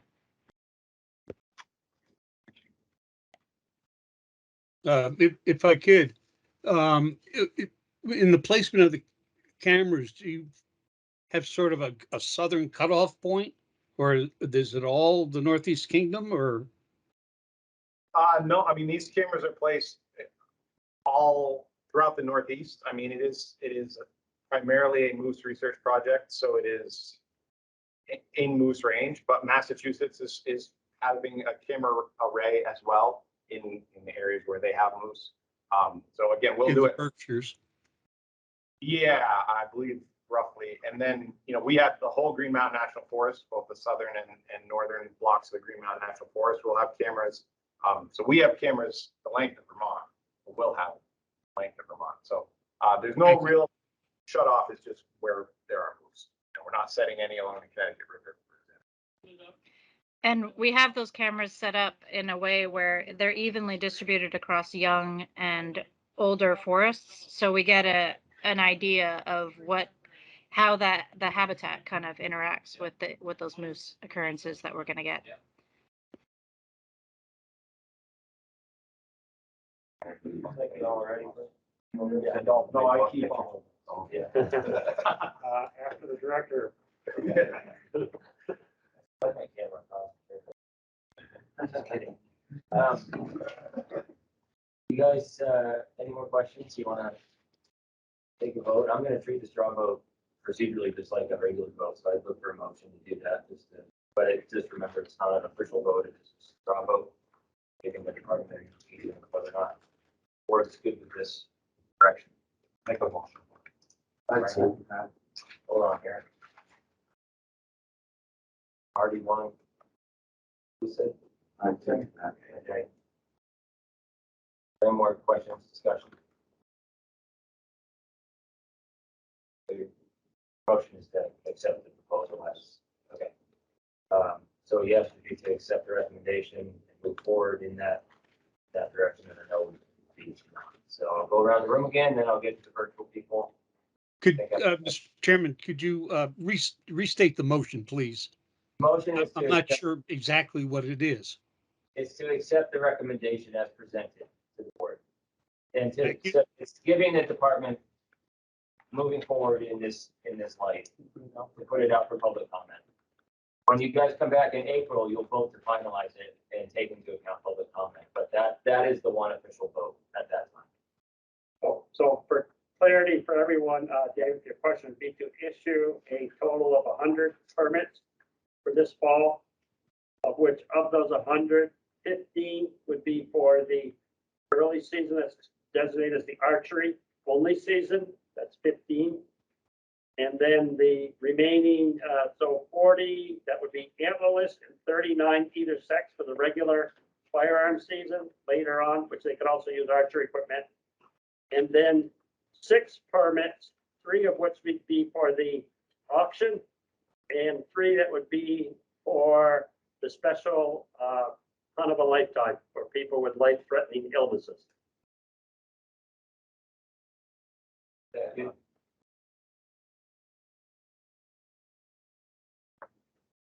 Thanks. Ally's got it up there on the screen. Thank you.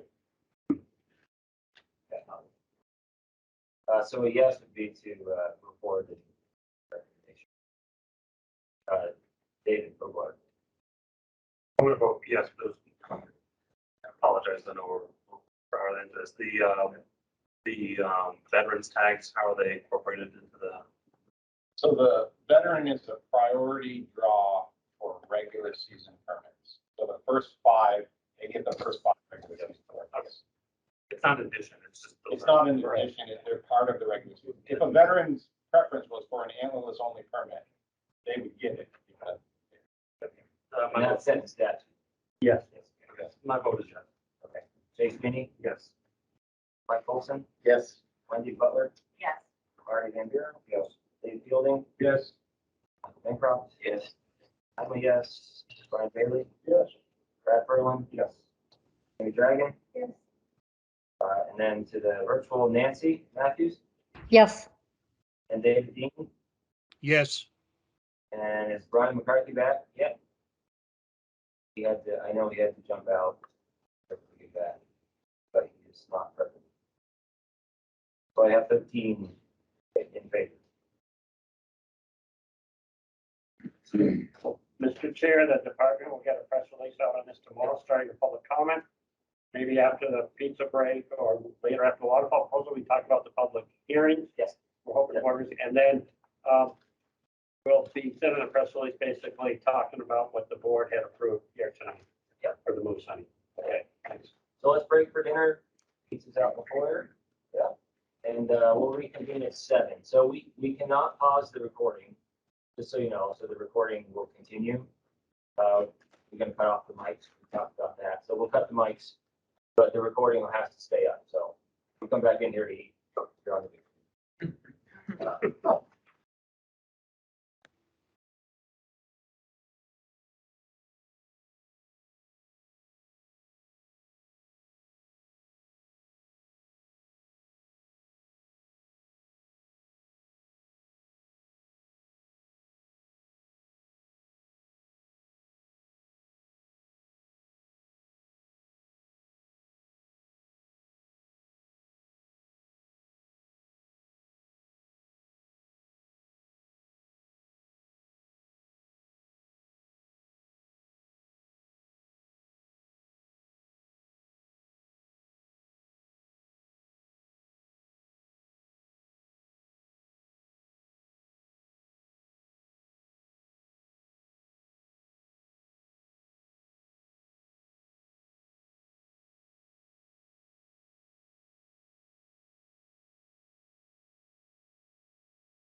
That's for sure.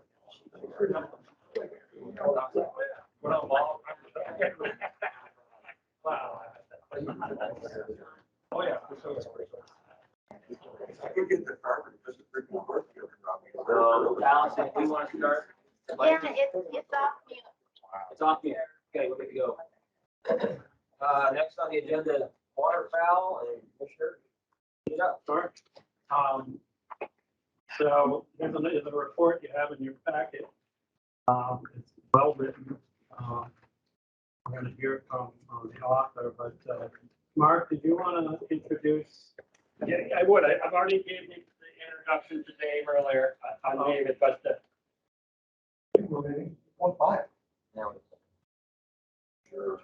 check him for guns. David's not done this.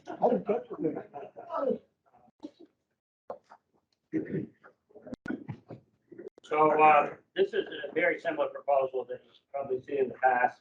I think in your proposal packet, I think the key elements. I really don't want to assume, given that it is though, that we're going to just cut right to the chase. There are some decisions that we want from the board tonight to move forward. It's really critical that we push these out there to the waterfowl migratory bird hunters, anybody else, so they get an indication of where we're heading for a season for next fall. But it'll probably be they're hoping the last year, David, you personally make this presentation, that you're coaching a new waterfowl project leader, migratory bird leader for this, but there's an awful lot of species involved. But I got to tell you, when people talk about the science this department uses, this is not one critter.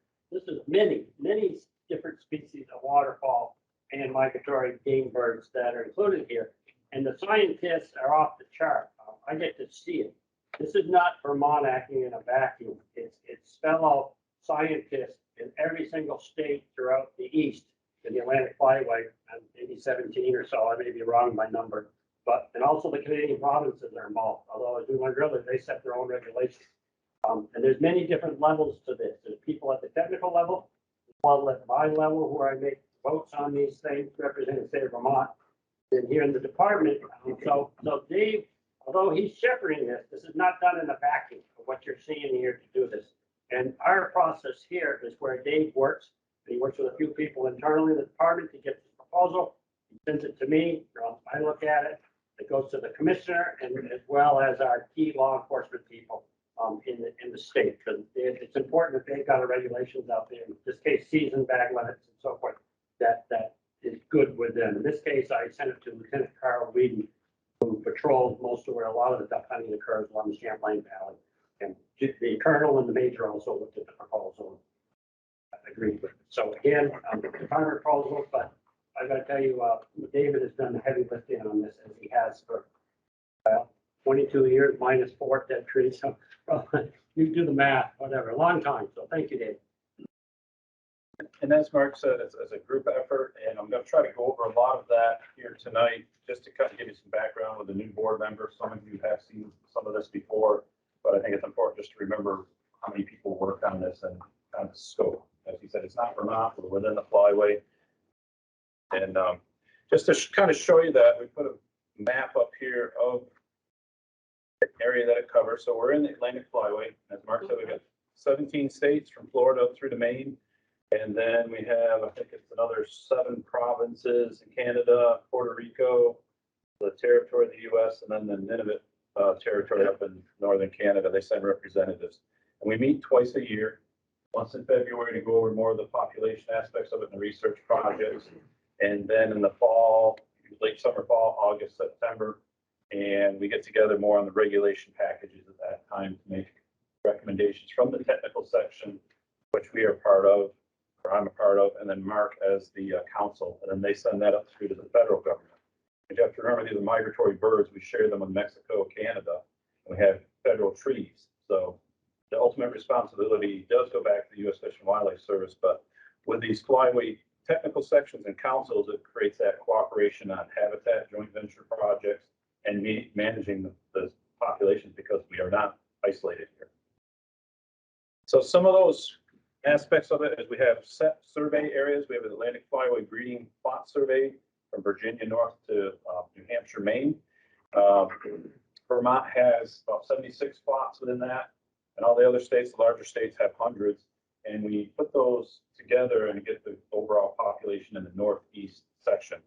To expand that, we have a traditional area from the Eastern Survey up in Canada, and that's a lot of helicopter and fixed wing surveys, and they ground truth those by having people on the ground comparing what they saw in flights.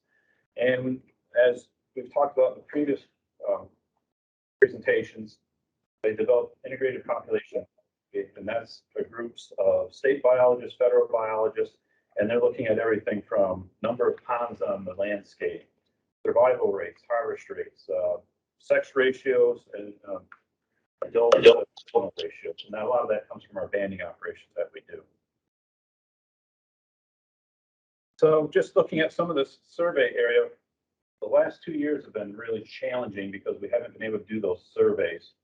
We've got, some of them have been completed within the states, but at the federal level, they weren't allowed to do their portion of it. And in Canada, they were even more restrictive.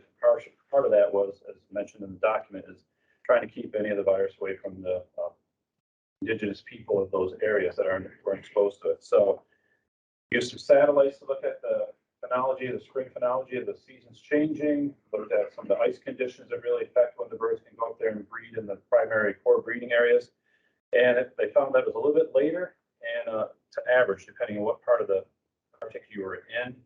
And part of that is the snow is not as heavy anymore. We don't have the same amounts of snow, but it's coming later. So the birds only have a short window that they can breed, have the eggs mature, and have the birds in time to flight. So we're having some influences from those snow levels.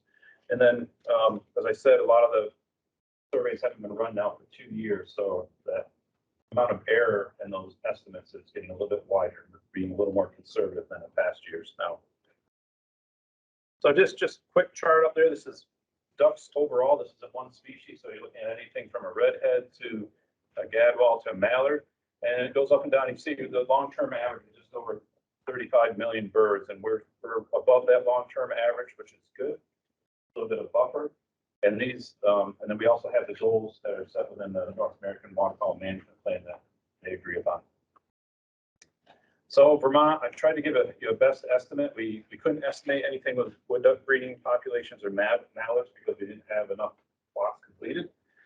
Resident geese, we actually did have enough there where the population was slightly down from last year, which in my mind is a good thing. We're trying to reduce that population. That's why we increased the bag limits over the last several years. In the spring, when we're out doing some of the work, the brood cover was there, but as we know, the drought and kind of the cycle we've had the last couple of years, we've had decent spring waters and the drought and the cuts off, and all that brood cover that helps protect those newly hatched birds from predators, aerial predators primarily, is gone. They're out in that open water, and there's a lot of vegetation for them to escape in. So everything loves to eat a duck. That's the reproductive cycle. You put 12 to 15 ducklings out there, and if you get a couple to make it through to the fall, done pretty well, because they're being eaten by raccoons, house cats, hawks, anything that can get a hold of them. Your house dog loves to chase them too. And then when we band in the fall, we found pretty good production, a lot of juveniles compared to adults, and the numbers. So we were happy to see that we're having some local production in the area. I just threw this in there just to show you that what we also look at, kind of some of our local marshes on the WMAs, is our nest box program that we have. Some of our technicians check these every year, and we've been pretty steady with the amount of wood ducks that are on that, utilizing the boxes each year. It's just a little indice that we use because several years ago we increased the bag limit, daily bag, from 2 to 3, and they're looking at the harvest rate of adult males and the northern population as the key for where we set the population, or excuse me, the harvest goal. So we just use this as kind of like that canary in the coal mine. Maybe if we see it tanking down, that we know we're harvesting too many females, we should look at it again. You know, have the folks that are in the population estimate section do that. And then just another one with our resident geese. You can see it goes up and down a little bit, but as you can see, that line in the middle, they're still trending upwards from our last numbers that we had. And where we're finding that as a problem, obviously, is in our urban areas, because we can't have people get in there and remove and harvest the birds. So that'll be an issue we have to deal with in the future, I'm sure, with some more urban complaints. But the good thing is, as you thin the birds out in more of the rural areas, some of those birds do disperse, and you can have a little bit of an effect there.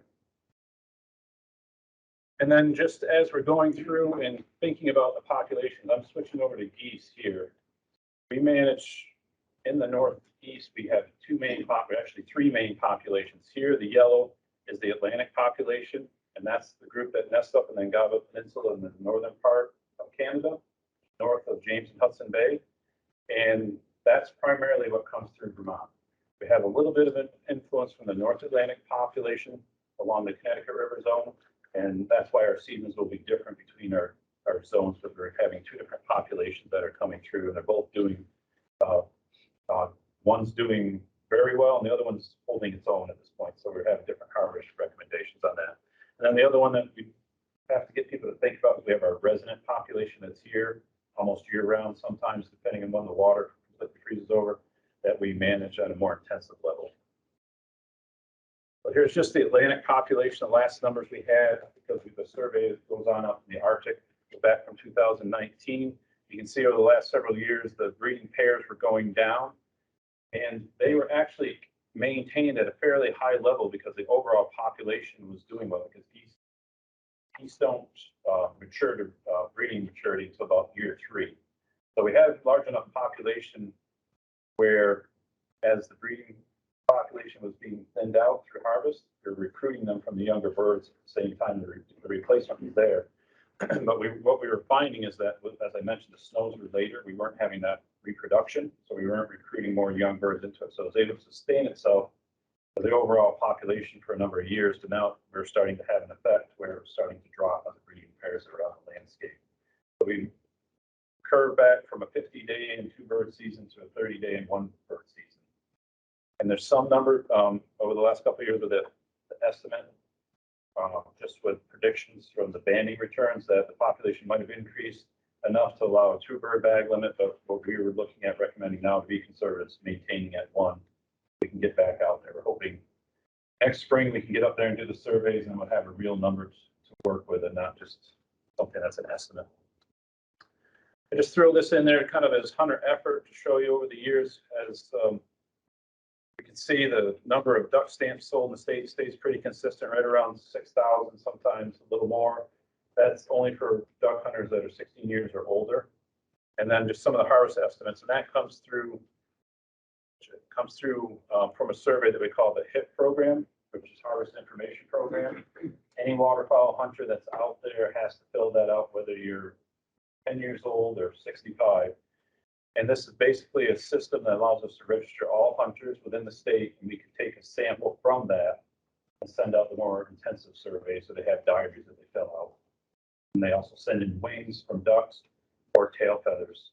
We can goes, the federal government gets what we call a wing bee together, state representatives of federal employees, and we can age and sex the birds from those wings and tail feathers. So I'm just going to mention, excuse me, we do run 2 controlled hunt areas. One is at Mud Creek, operates on Tuesdays, Thursdays, and Saturdays, and we will be running those again this year. And then also on Tuesdays and Thursdays down at the Dead Creek area. The one at Mud Creek is primarily a duck general waterfowl operation, and the operation down at Dead Creek is for goose hunting. Can I stop for a sec to see if someone's waiting for me to dismiss them? Try.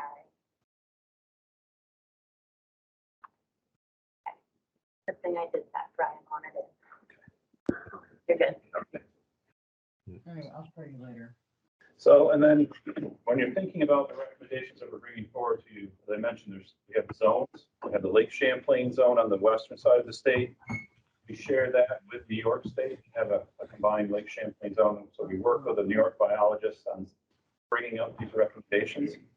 We have the interior zone that's completely within Vermont, and the board will be making recommendation or making final vote on rules for both of those zones.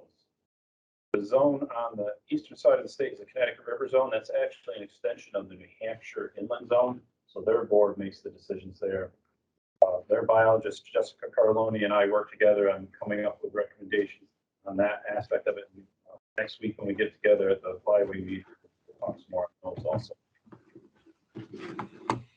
We're just moving into the recommendations. But before we get into the recommendation themselves, I kind of wanted to show you the process of how it works throughout the year. So usually, the normal year where we get together, we'll have surveys going on in March through about May. We get together after the February meeting, we meet with what they call the SRC, that's the Service Regulatory Commission. So any recommendations we have or research, we present that to the federal government's portion of it. So I'm the representative now with Billy Duke from North Carolina from the council, and we have a virtual meeting coming up in April. So any information that we have from these meetings, we bring to the federal government, and that's all 4 flyways coming together at that point. Bring all of our information together. While that's happening in about June and July, the federal government puts out proposed rules and the status of the populations. And we're also conducting other surveys throughout the country, and we're developing reports that are due in August. And then in August and through September, the 4 flyways are having their meetings again. So we'll sit down, hammer out, discuss what we think is good from Florida through Maine, and make a recommendation. We bring that to council, and all folks that are on council, more of our administrative staff, votes on whether to approve that or not, whether they want something else from us. They give us directions of what our charges are. Then we go back to the Service Regulatory Committee again, and we propose the regulations we would like to see, and then they either approve them, say it's not going to happen, or maybe if you do a study or something like that, that can come back to us in a year or 2, you can have that happen. And then what's supposed to happen is they're supposed to give us the proposed season frameworks by early December. So what I'm going to show you today is what I think is going to happen, because we still don't have those proposed frameworks from them.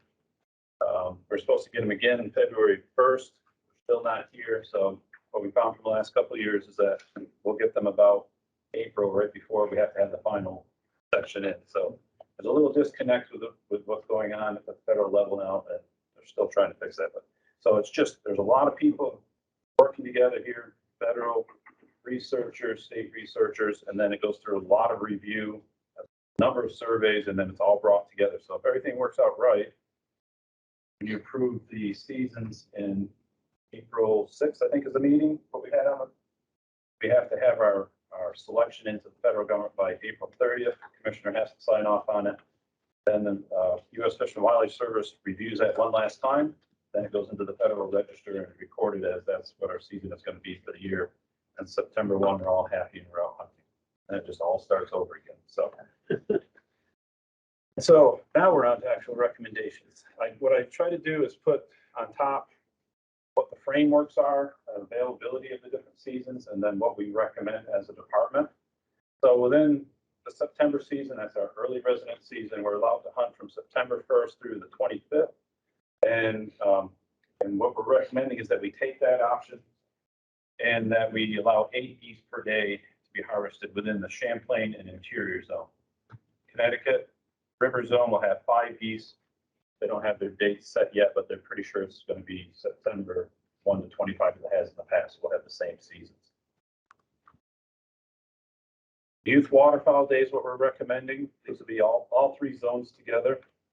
It'll be September 24 and 25. That's a Saturday and a Sunday.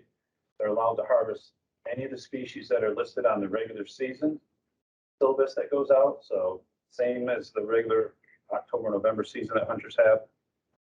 Within the interior and Champlain zone, the youth can be 17 years and younger. Then the Connecticut River zone, they have to be 15 years and younger because New Hampshire hasn't changed their age structure on that yet. Several years ago, the federal government made the decision that you could have it, whatever the department's youth age structure was, they were allowed to change. For the Woodcock season, as you remember last year, we had the option to actually open it with our small game season the last weekend in September. So we're choosing to do that again, match it up with grouse and rabbits. And so we're recommending September 24th through November 7th, a daily bag limit of 3. We're allowed a 45-day season and a maximum of 3 daily. So you can be more restrictive if you chose to be, but we're recommending that you allow the 45-day season and the most opportunity. And common snipe is out there also. It's another shorebird that you see in the wet fields and areas, and we have those as the same days as the woodcock and a bag limit of 8 on those. I just threw this in here. I mentioned it last year. We have a woodcock study going on with the University of Maine. We're participating in it. This is the flyway wide effort. And we have a PhD student out of UMaine that's working on this. And one of the portions that we're missing within the woodcock life history is we don't know what happens to them in the survival during migration. So this has been going on nice, small satellite transmitters. And the birds you can see, this is from 2020. We tagged some up in the Northeast Kingdom, up near Siskiyou National Wildlife Refuge, and then down near West Haven. And the birds, you can see, they flew out to Ohio. Majority of them winter in Virginia and in the North Carolina, South Carolina area, but we've had them as far south as Louisiana and Georgia. And I just had an update of this year's birds, and out of the 10 that we did in Vermont this year, 2 of them, their batteries are still working, and they're both still residing in Georgia. And what the nice part about this is the southern states that are working with us on this, they're banding the birds in the winter, and we're tracking them back through spring migration. So it's going to be interesting to see what the student finds on this. They're in year 2 of their 3-year study, and hopefully they'll be able to tag some more this fall. David, I gotta add this story because I gotta get good news out there, folks. How many transmitters did we end up buying for the project? Last year we put out 18. We were able to fund 10 of those last year. Okay. And this year we were able to fund 5, and they were able to bring more money, so we had 8 additional ones out. Each transmitter cost roughly. I won't hold you to what you say, but close. Most of they generally run about $1,000 a transmitter, and then there's satellite time after that, a couple $100 for each bird. So that was money we didn't have in our budget because we got to do our budget a year or 2 before to do this. So this just tells you what you're dealing with here in Vermont for community support. When I look at it, and I think it's a reflection on what our partners think of you folks in this room and our staff. So I said, David, because we didn't have the money, no budget there. So I said, well, wait a minute. Let me make a couple. Every email I sent or phone call, the Forest Service, the Fish and Wildlife Service, Siskiyou Refuge, to Wildlife Management Institute, I think Rough Grouse Society, and I can't remember, there were like 4 or 5 Audubon even. Maybe TNC, I can't remember. Everyone I went, the book folks. We have a golden opportunity here in Vermont. You all care about this bird. That's all I had to say. Next thing we do, we had all the money we needed to buy those rays. They said, well, the Forest Service said, well, we don't really have any money. Your company should have told me 2 years ago. Next later, his boss writes back, we got money. So I just think it's, to me, after all the time that we get it, we are in this together in a way with all of these different people who are working in Vermont. You know, not big money, but we wouldn't have been able to do it, but we didn't have the money. And lo and behold, they all, which I think is incredible. And they're all helped too, catch birds, right? They went out with you, some of those staff people. So anyway, just a neat little story that nobody would know about probably that much in Vermont about how a lot of people they're working for the same interests as we are. And though sometimes I think you wouldn't get that if you read the newspapers every day. Thank you. I had to digress. And we can add on to that, if you're even looking at the moose and some of the other studies that are, the bear studies that are going on nowadays, it's, everybody's working regionally now. They know they have to work together, so that's great. So for the regular duck season, what we have is availability to choose 60 days, and we have to put those 60 days within the frame of September 24th through January 31. And the daily bag limit for those ducks is 6. There's also species restrictions within there. You can see on the bottom, 2 mallards, 3 wood ducks, and et cetera. So down below. What we're recommending is that within the interior zone, we go with the straight season as we have traditionally.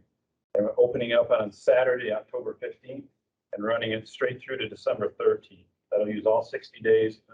And if you look at most interior zone areas, a lot of that freezes up other than some of your rivers occasionally, or if you have like a January thaw in November, December sometimes. But most years, your beaver ponds and a lot of your marshes are frozen over at that point. It really depends on the year. Lake Champlain, we're going to open at the same time, October 15th, and run it through the 23rd of October. So that's a 9-day segment.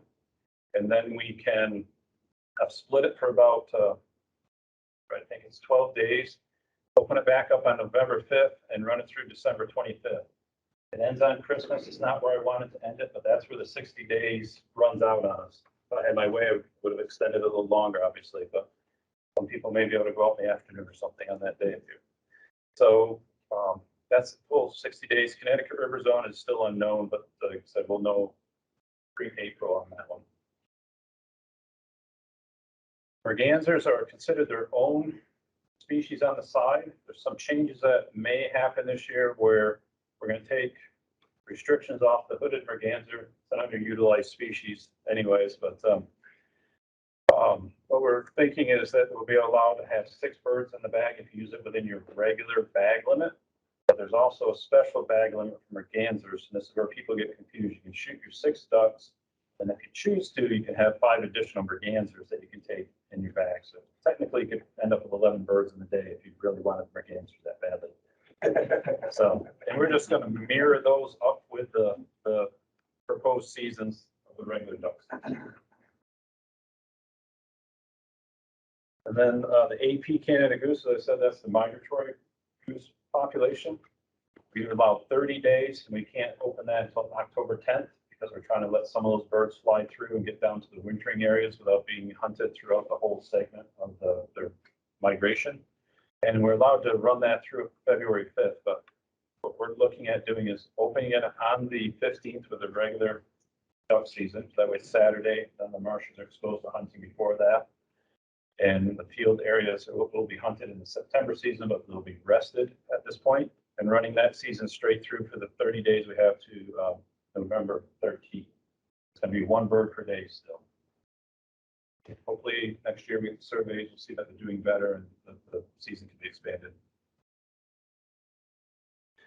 I threw this up here because just to show you the harvest of our AP geese, that migratory population, the band returns. You can see in Vermont, majority of them happen in October. That's intentional. That's why we cut off that resident season on the 25th, and we don't let people start until mid-October. And then we only have a few in November because those migratory birds had left us. We're primarily seeing resident birds still. You can see Connecticut, Massachusetts don't have much, and the reason I bring them into that is what we're proposing to do is have a late season on resident geese if approved, and that would start in December. For Vermont, what we're allowed to do is start December 1st and run it through February 15th as the outside dates and 5 bird bag limit. And 52 days looks kind of strange. Usually it's a round number, but on any species that's hunted of waterfowl, you're only allowed 107 days of exposure to hunting. So when I put together the resident season in September, the the 30-day season in October, November. That leaves me 52 days to put on at the late season. This will provide opportunity for people that are out late season duck hunting on the open waters to also harvest resident Canada geese and hopefully help us reduce that population in the state. That's proposed for the Champlain and interior zone. I'm sorry, January. So it's going to be December 1st through January 21 as an opportunity. And then after 3 years of seasons and harvest, we have to reevaluate it and go back to the Service Regulatory Committee and prove to them we're not harvesting migratory geese. Migratory geese too heavily in one area, we can adjust the dates and maybe keep the season, but we may have to just limit the number of days. Then the snow goose season is probably the most liberal one we have out there. Populations are still very high. Last time I looked, it was around 650 to 700,000 breeding pairs that run the landscape, down from over 1 million breeding pairs, which is good, because they were damaging their own nesting habitat and that of a lot of other shorebirds and nesting tundra birds. So we maximize our framework here. We run it through from October 1st, starting it, recommending that it goes through March 10th. To take advantage of those 107 days, we split it. There's 25 bird daily bag limit in this regular season. So we'd run it from October 1st through the December 31st. No geese are usually gone by then. Then opening it back up on February 24th and running it through March 10th of 2023.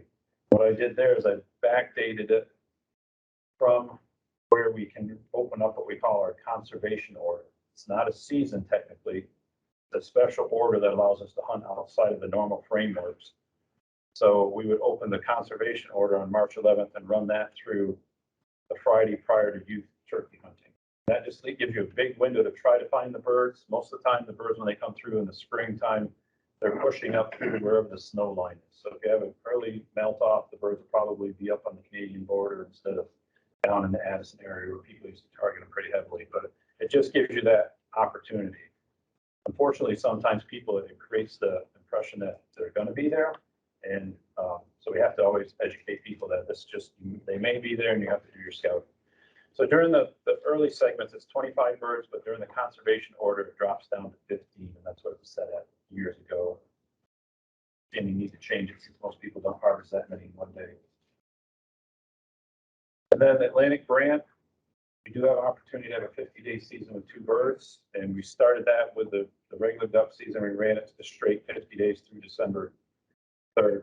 Most of the brand in the state, they come through mid-October. We see good concentrations coming through.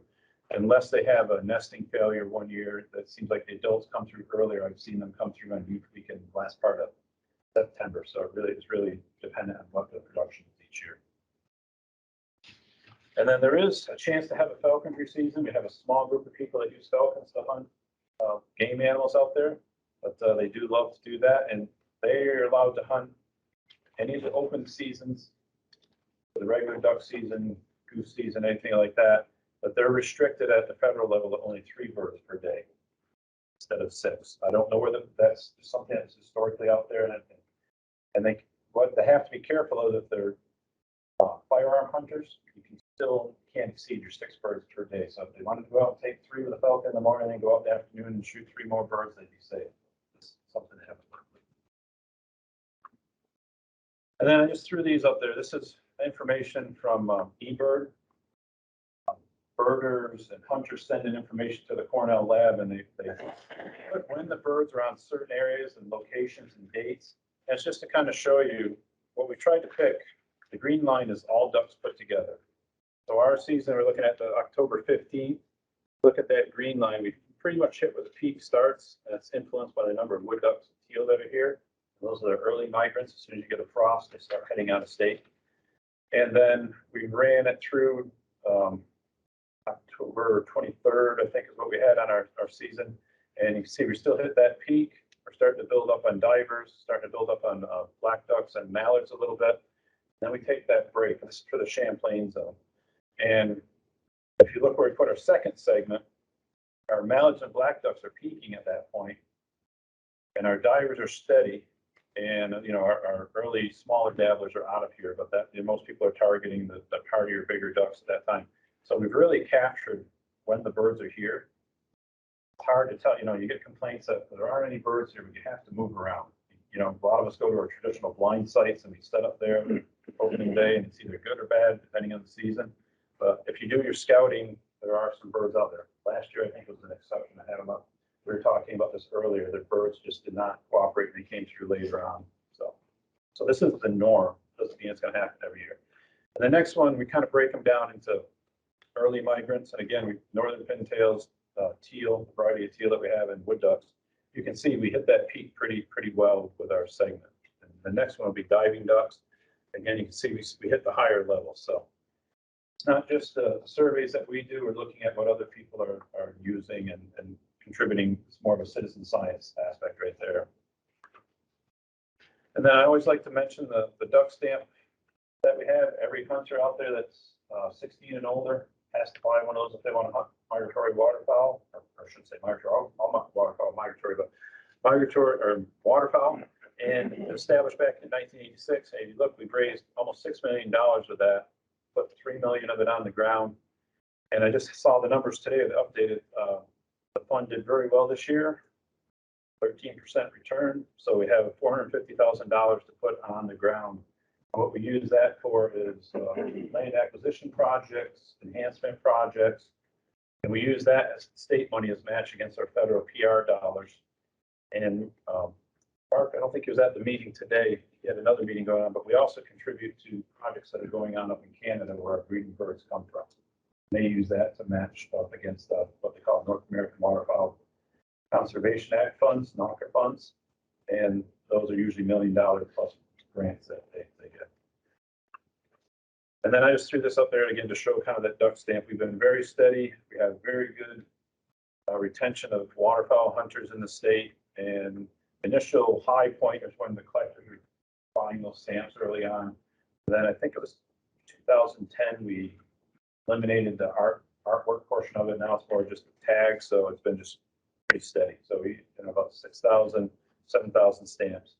And all of that money that comes in from the stamps goes into the fund as the principal. We don't touch that principal, so we're just using the interest off that. And that's all we have. Why don't we just see questions, comments right now, David, then we'll deal with what we need, preliminary action on the board, a straw vote on some of the different topics that we want to present at the public hearings. Questions, board members? For the October 15th and November 13th, first of all, that was very helpful. I personally don't do any hunting or don't know a lot about these seasons, so this is very helpful. But I did have questions from individuals who are goose hunters or geese hunters. And so my question is that for the October 15th and November 13th season for the migratory birds, where the current bag limit, daily limit is 1, is your hope to get the information you need to potentially change the limit for next year or sometime after next year? It'll be after the 2022-2023 season. So it'll be one more year at this point. Yes. And then, like I said, we can't guarantee that. We have kind of prescriptions of what population level's at. That puts us into how many days and how many birds per day that we can get. And that's something that's agreed upon. Canada has a slightly different level, but they have fewer hunters and have less harvest. But that's way wide, so everybody feels the pain on that. And then just a personal question I have, for those birds that are migrating during that time period, they're the same birds, whether it's during that season or during the resident season later on. My question is, do some of the migratory birds that come down later than that particular season get caught up in the resident bird hunt, the last hunt that you were talking about? We don't know because if it's approved, this will be the first year we had that. And that's what we're looking at for band returns in the future. If we have too many later in the December season, we would have to possibly maybe go back to December 15th instead of December 1st. Massachusetts and Connecticut are December 15th. We lobbied for earlier because quite often some of our lakes were frozen up by that time. We wanted to at least have some opportunity to harvest more resident birds.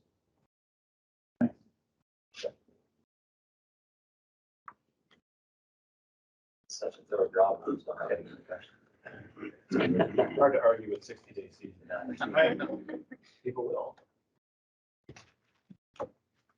So you'd like a straw vote? I have a paper to go around if it makes it easier Yes, to look at them. it certainly does. Yeah.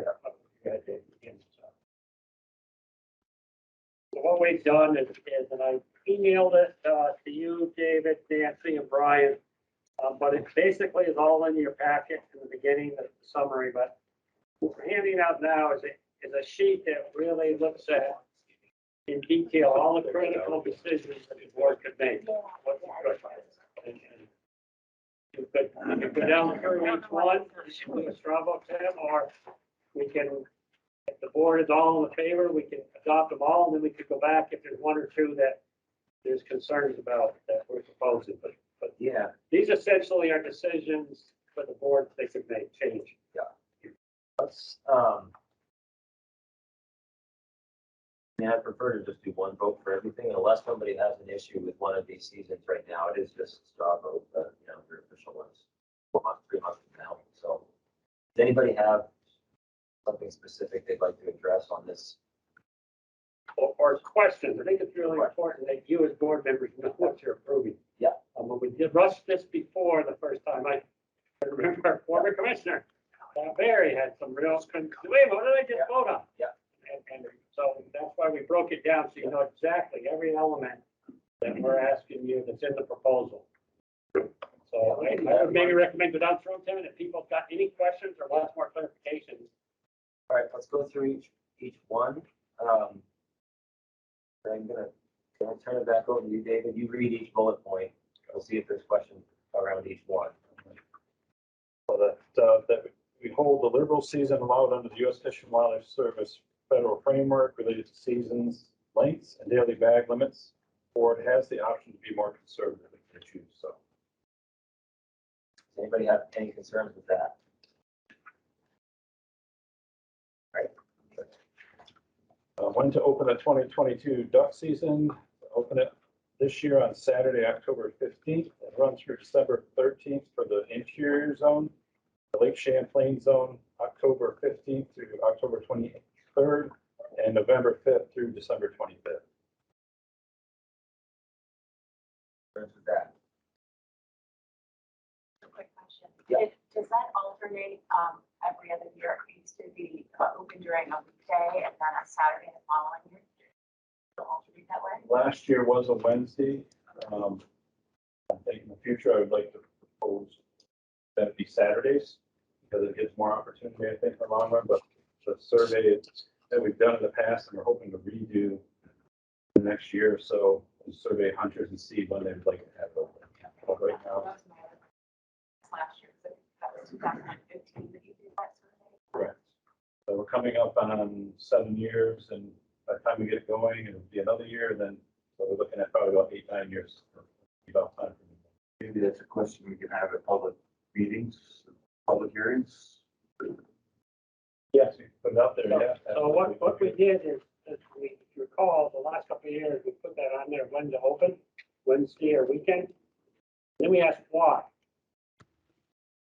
Reason, I didn't see here any other reason why for people that pick a weekday, other than there'd be less people out there.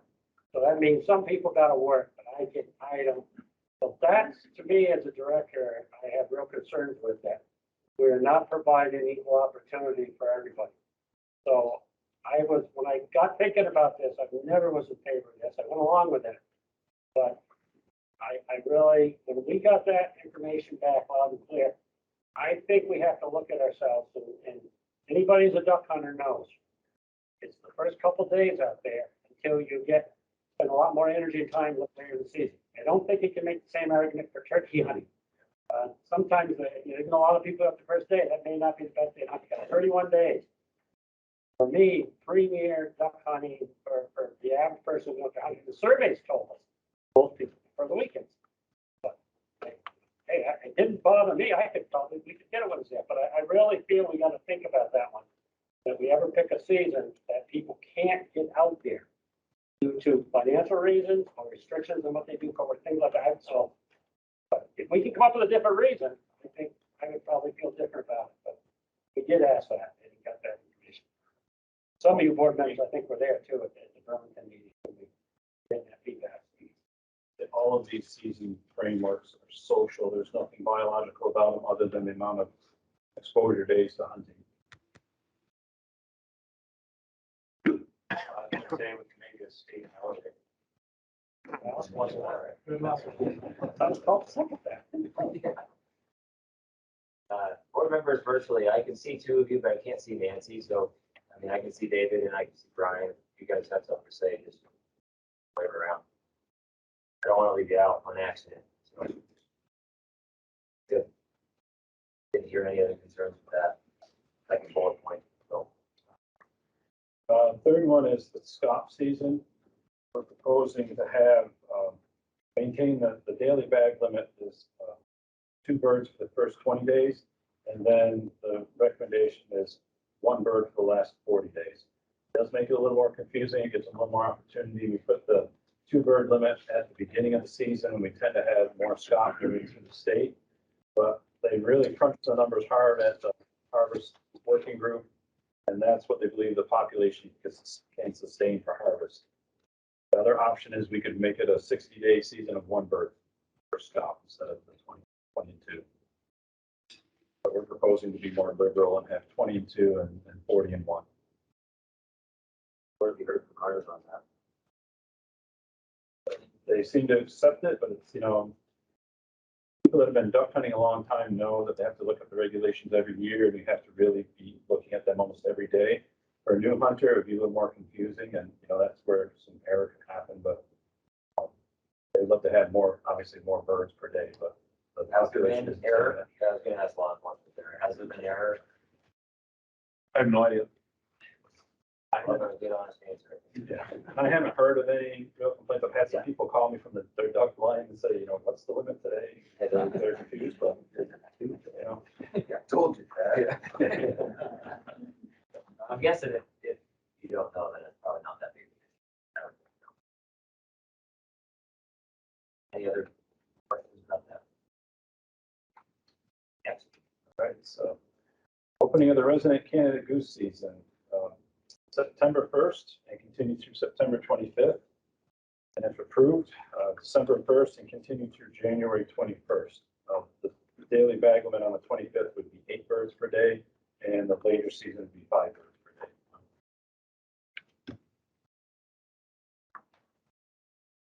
day. Any questions? Can you say that again? Yep. So this is for the resident population. Run the season from September 1st through September 25th, 8 birds per day daily bag limit. And then we open a resident season December 1st and continue through January 21st with 5 birds per day. And that is, the caveat is if it's approved at the federal level and the selection comes through. Assuming it is from what we've heard and everything, but we have to get the information out to you and the public now. So we get that final selection package, we kind of just give you our best estimate here. Like press release after today, like I think they're asking, it says it's still pending. Yeah, I'm trying to think how not to confuse people. Right. I mean, maybe at the public meetings or comments, if they can give us some latitude to adjust it within for the board to adjust it within whatever the federal framework comes out as. Well, the proposed regulation pending final approval. Yes. Right.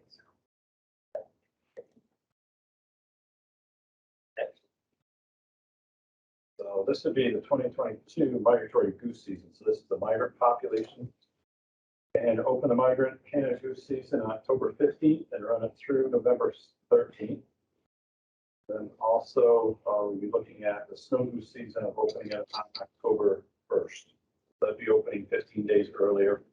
There's more opportunity. During those earlier portions, they can use electronic calls and unplugged shotguns, but once the regular season comes in, they have to put the plugs back in and go back to your standard calling. So just gives you more of an opportunity to harvest birds.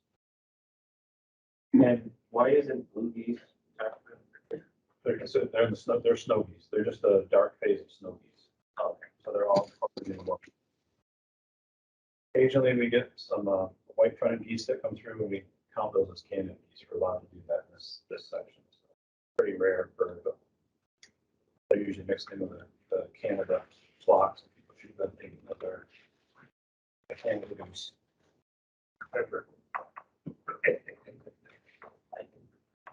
Any other questions on that? And then hold a youth waterfowl season on September 24th and 25th. One thing we have done there is this administrative assistant in Essex handles all the fishing tournaments. They hold off on issuing any permits, so there's not conflict between youth hunters and tournaments. There's a lot of fishing that still goes on that time of year. It's warm. People are trying to get the last fishing into the year. Good, next. Hold the woodcock and snipe season September 24th through November 7th. And so that's a 45-day season, 3 woodcock per day and 8 snipe.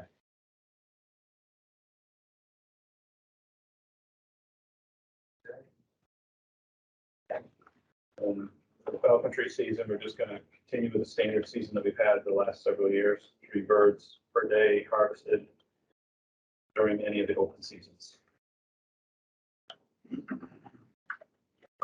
That looks like. And last one is the Atlantic Grant season, will be October 15th and running through December 3rd.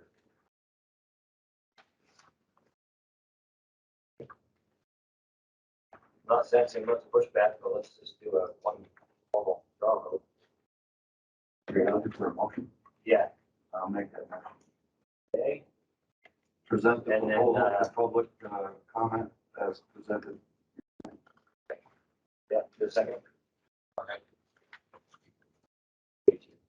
Michael, thank God, second. Any more questions on that? Virtual board members, did you hear that clear? Okay. So yes, would just be your straw vote approval to move forward with this framework.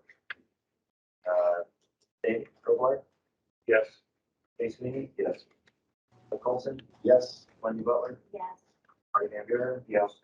Dave Fielding, Yes. Dave Croft, yes.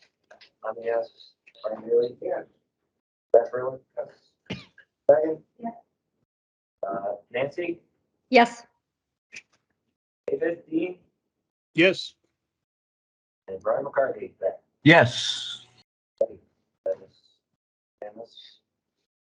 Thanks. Appreciate it very much. Was very good at that. Last but not least on our agenda. Can I interrupt you? Oh, yeah, sorry. Let's go over the Yeah, hearing well, schedule. Let's send this around, board schedule, and I did send it to everybody's email box a couple minutes ago. So, but basically, it's, for you folks that aren't here in person, the next date of the formal board meeting will be April 6th. Hoping we're on the same stage, we all can be here in person, unless something bizarre, I should say unless something happens for me, for some reason it can't be, but that's our intention to do that. And I was just actually able to finish this late this afternoon, trying to determine where we're going to hold our public hearings. For new board members, we have some restrictions on us where we can hold them. They've got to be done in certain regions in the state, classified by WMUs. To do those, and we have to hold so many to do that. But it was a little bit tricky for our staff to try to find locations because of the unknown. Could we use schools? Do we want to have public accessible places? And thankfully, given where we are, with the pandemic, we're able to lock down some places that could hold anywhere from 50 to 100 to 150. You just never know how many people are going to show up these events, especially when you start talking about most in here. Waterfowl, we kind of have a hardcore there. It just seems no matter what year, it's the 20, 30 number of folks that do. So this is the schedule to do that. You'll notice that our first hearing and the way we do these is jointly. We'll do all the work. I mean, technically one could argue, well, they're department hearing, part of statute, or the board hearing. I don't think it matters. It matters that we need to be in this together, holding these public hearings to get information from people who come. As I mentioned earlier on the training, our intention is that we'll work together to run these. We'll try to do small groups so that everybody comes, has an opportunity to speak. We'll work on questions, probably similar ones we always have, but any board members, I'll circulate those around to the board ahead of time for your information. If you got different type of questions that you'd like to ask during these hearings, the most important evidence that we know over time that people come for a reason. Usually they're triggered by something that's in the proposal, or they've got a certain issue on their mind. Probably sometimes you'll hear at the hearing, if you didn't have them focus on questions, you could hear a biologist present for half an hour the findings. And then all of a sudden the comments will start everything from coyotes to New Hampshire does this, Maine does this. Why don't you let us big bears? Hardly nothing to do with. So we will take those comments and questions, but we try to focus it on to meet the interest of the statute to get people's input on the issues at hand. On this case with moves of the permits and everything. So this is the schedule. I think the most important thing to have at some point is that we're hoping that there is going to be some board members coming at least each one. I think it's really important that we know, as you've done before, Tim, that, and you're still going to be on. I'm hoping you can do this work as chair. I know your turn's up at the end of this month, but maybe we can get it ahead of time. That you would at least know one or two board members that commits to each one of these hearings. Because it is important at the meeting that whoever is there represents the board gets up and says a few words about the board. So it's not just the Fish and Wildlife Department show. We'll have our staff there, biologically, some of the law enforcement people will be there to engage them. Frankly, I think they're a lot of fun. They give you a chance. And then there'll be the opportunity if people want to get up and talk to the whole group. So that's usually now when we'll hear the other stuff about that we have no deer because the coyotes or whatever happens to be. Okay, and my last check-in is, I guess, I'm hoping that I kind of get your blessings that what we proposed here is okay. I have spent some time, and staff has in previous years, trying to tweak what town we hold these in. And sometimes we might have done on Windsor or Bennington. We try to put these located where people can get to. I'm nervous about going down that road right now due to the nervousness of facilities hosting people coming in. Hopefully by March, that won't be an issue. But if you have real heartburn on these locations that we pick, do these hearings, let me know soon, because we'd like to get these out there with the press releases, let the public know. Is that clear? If really want to have this as a mutual agreement between you and us, I just hope you kind of accept our work from experience. But again, let us know as soon as possible, even tonight, that, geez, Mark, I really want one here in this town. We can do it. And that's not to say, if we hear a lot of information, that we can do more. This meets the minimum of the laws. And our proposal here is going to be, if we haven't identified the ones in May yet, have we? The last two.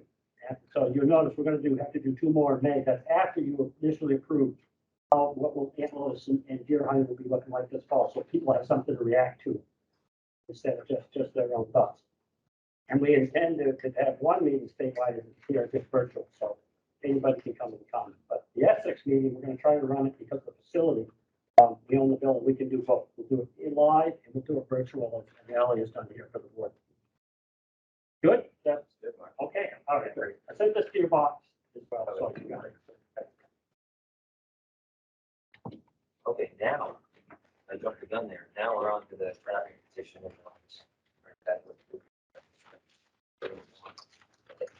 Well, The department's recommendation. I'll turn that back over to Mark.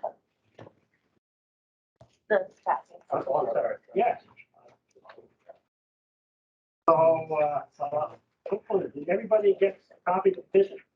I just brought the first page. So, I will, I'll give you our overall take on it if you want it, but I think basically, outside the two new board members, we took this subject up in quite detail at your June board meeting, when you had several petitions around this topic. Going off the top of my head, but one was to reduce fisher trapping, one was to reduce all trapping. I can't remember the third one was that. Otter, thank you. And then there was the other petition that you took up that time was on cell cameras. To do it. So if I recall right, I believe the department invested an incredible amount of time and resources treating those tracking petitions very seriously. I think if you recall, those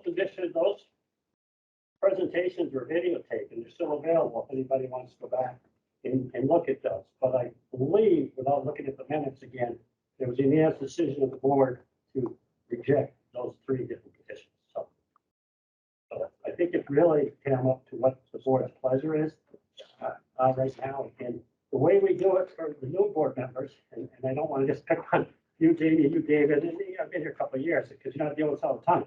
But when a petition comes in, we will give our recommendation if we're asked to give it. But we're not going to spend a lot of resources addressing the issue of the petition until we get a green light from the board. Yes, we want to hear more on this because it does take an awful lot of investment in science from our staff and research investigation to come back and do it justice, be very thorough on the petition. We think that's fair to you instead of me up here winging it. No, we're not, we want this because it's that. We take them serious when you tell us, no, we want more information on this petition, and then all of a sudden the wheels will start turning. I prefer not to do that with staff until we get that indication from you. So this subject here, we've done all this work, and we're happy to present any of that again to the board. Did we ever hear from whoever emailed it originally? No, I don't know. Catherine's still on. Yeah. So we tried to, the names on there, I think, Catherine, you tried to reach out and figure out who these people were, or because, sometimes it's your prerogative of the board. If you want to have people come in and address the board on the petition, you don't have to. But Catherine, can shed any light on what you're able to find? I did reach out to the original petitioners. It was submitted by an organization called Greater Good, which is based in Seattle, Washington. They have a number of offices related to the same organization in Minnesota, Michigan, New York, and then a couple of offices, or I think 3 offices overseas. When the petition, it was submitted to our Fish and Wildlife comment email, which is on our website. And there are 38,042 signatures. I requested some additional information about whether or not, they could give us any information about whether some of the signatories or any of the signatories were Vermont residents or citizens. Just I thought it might to have that. I never heard back from them. It looks like from the website that they, deal with a number of different, they're kind of a larger sort of umbrella group for a number of different charities that run the gamut from, assisting people who are destitute to pets to sort of environmental ocean type, issues. So it wasn't really clear to me. I couldn't get very much information from them, and I never heard back from them. So. What numbers?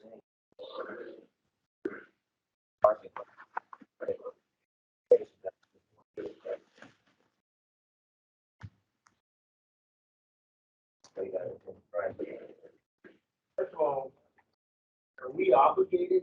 I know we have to act on any petition, but process out of state organization, we obligated to even recognize it? I have no idea. I guess that's Catherine, can you hear Brian's question? Yes. So the statute doesn't make any distinction between persons. It basically says that one petition can, one person can petition a board or an agency or a commission to engage in rulemaking. And it has some pretty general language about acting on that petition within a certain time period, 30 days. Because it is not really feasible for the board to act within 30 days, usually what we do is we acknowledge the petition, and the board can, approve, deny, table a petition depending on what the circumstances are. And all that's really required is that we, get back to the petitioners and explain, why we have taken the action that we've taken. So, I mean, I would suggest that you do take some action on it. You can either table it, you can deny it, you can approve it. In many cases in the past, I think, as Mark said, we have engaged in a pretty extensive kind of analysis of what we think and about the petition, and we've made specific recommendations. And I know that we had a similar petition this past summer that we spent a lot of time on.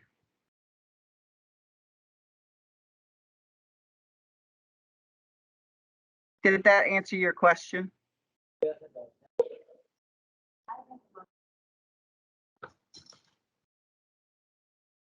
Hold on 1 second.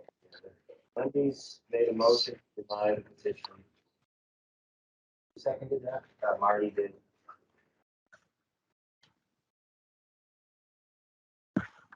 Further discussion on that? You can send them a copy of the link to the presentation from last June and their response.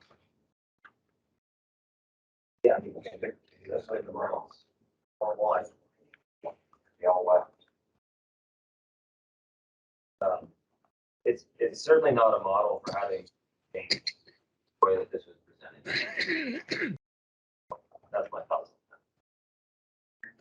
Any other questions, comments?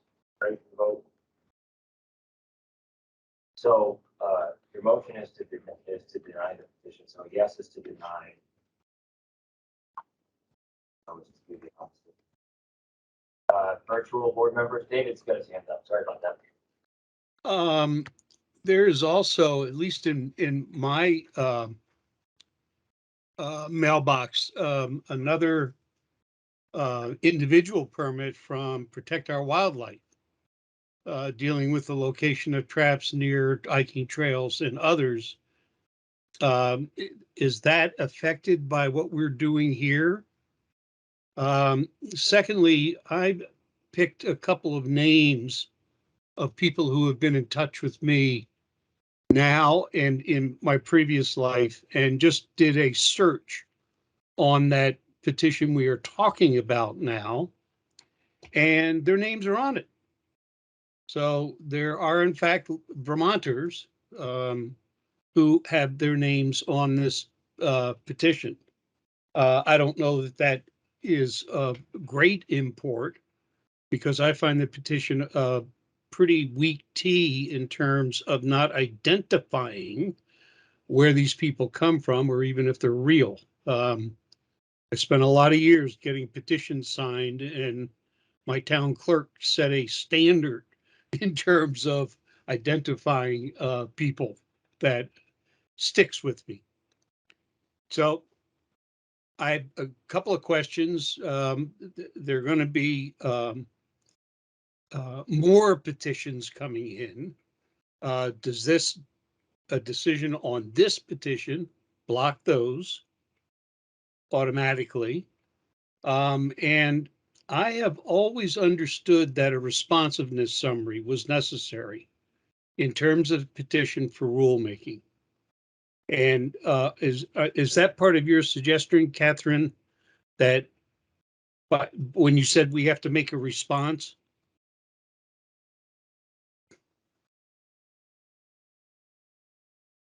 Muted. You're muted. Sorry about that. I was muted. we always do a responsive summary in the context of the formal rulemaking. And that comes out of the same statutory sections, which is the Vermont APA. APA, as you know. And but I don't believe that it's necessary for responding to a petition. But we do need to kind of explain.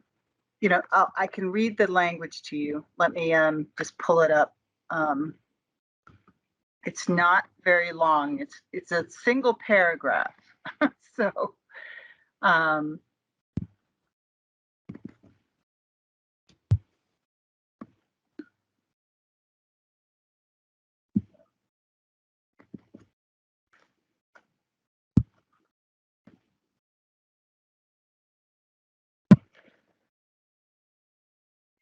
So it basically says within 30 days after receiving the request, the agency, and in this case, the Fish and Wildlife Board, because we're sort of treated the same way because we're a rulemaking entity, shall initiate rulemaking proceedings, shall adopt, amend, or repeal the proceedings, deny the request, or deny the request, and shall give its reasons in writing.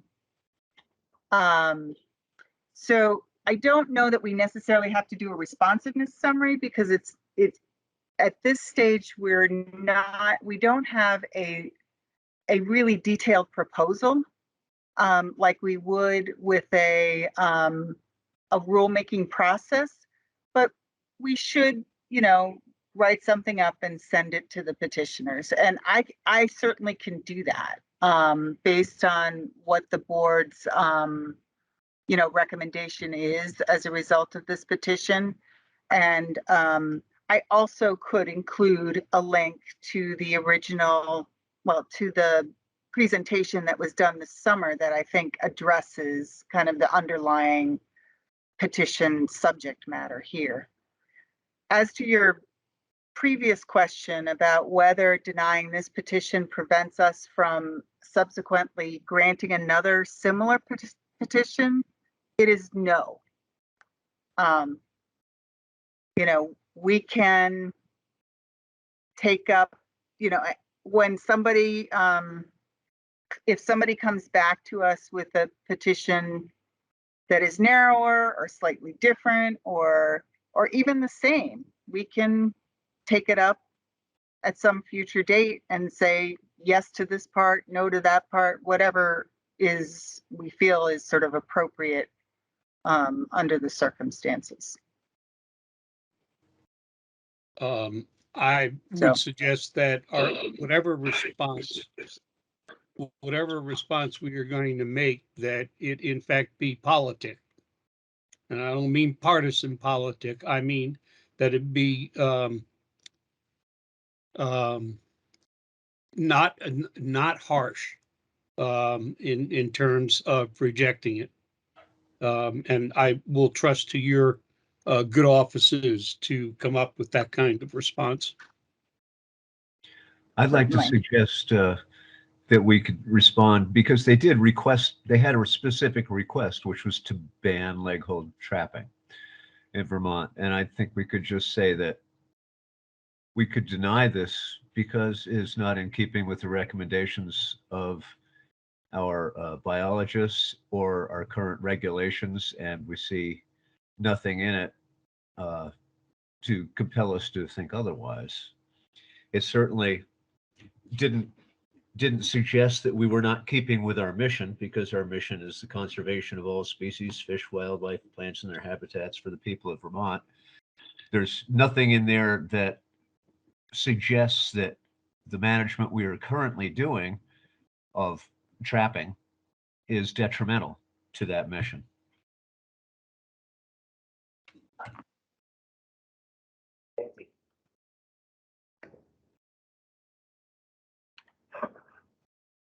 And Nancy, do you want to say something? Yeah, thank you. I wanted to hear a little bit more about Tom Decker's testimony earlier.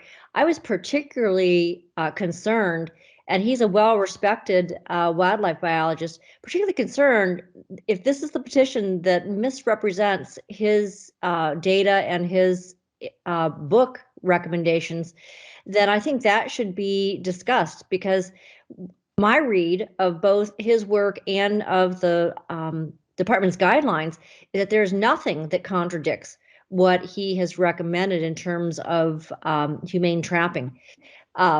And so I think if there's going to be a response, and if this is the petition that has misrepresented his work, then I think we need to address that.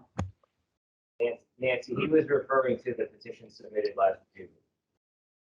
By Powell or who? Yes, yes. So he had missed the commenting period at the June meeting and felt necessary to come tonight to state his piece, but it's relating back to those petitions last summer, not this one here before us. Not this one. Okay. Okay, thank you. Okay, And I did not understand that either. But yeah, whatever. Go ahead. Go ahead, David. I'll a minute. Yeah,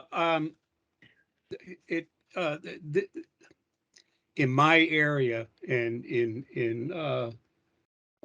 down here in Windham County, it's become a very hot issue because of a particular situation with a super macho, testosterone-driven trapper who had a really negative impact on a well-loved marsh in terms of the animals in that marsh.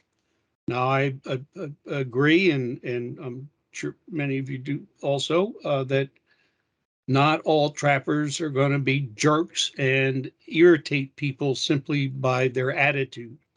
I've met some really thoughtful and responsive fellows who trap, but yeah, that's why I was cautioning in terms of how we respond.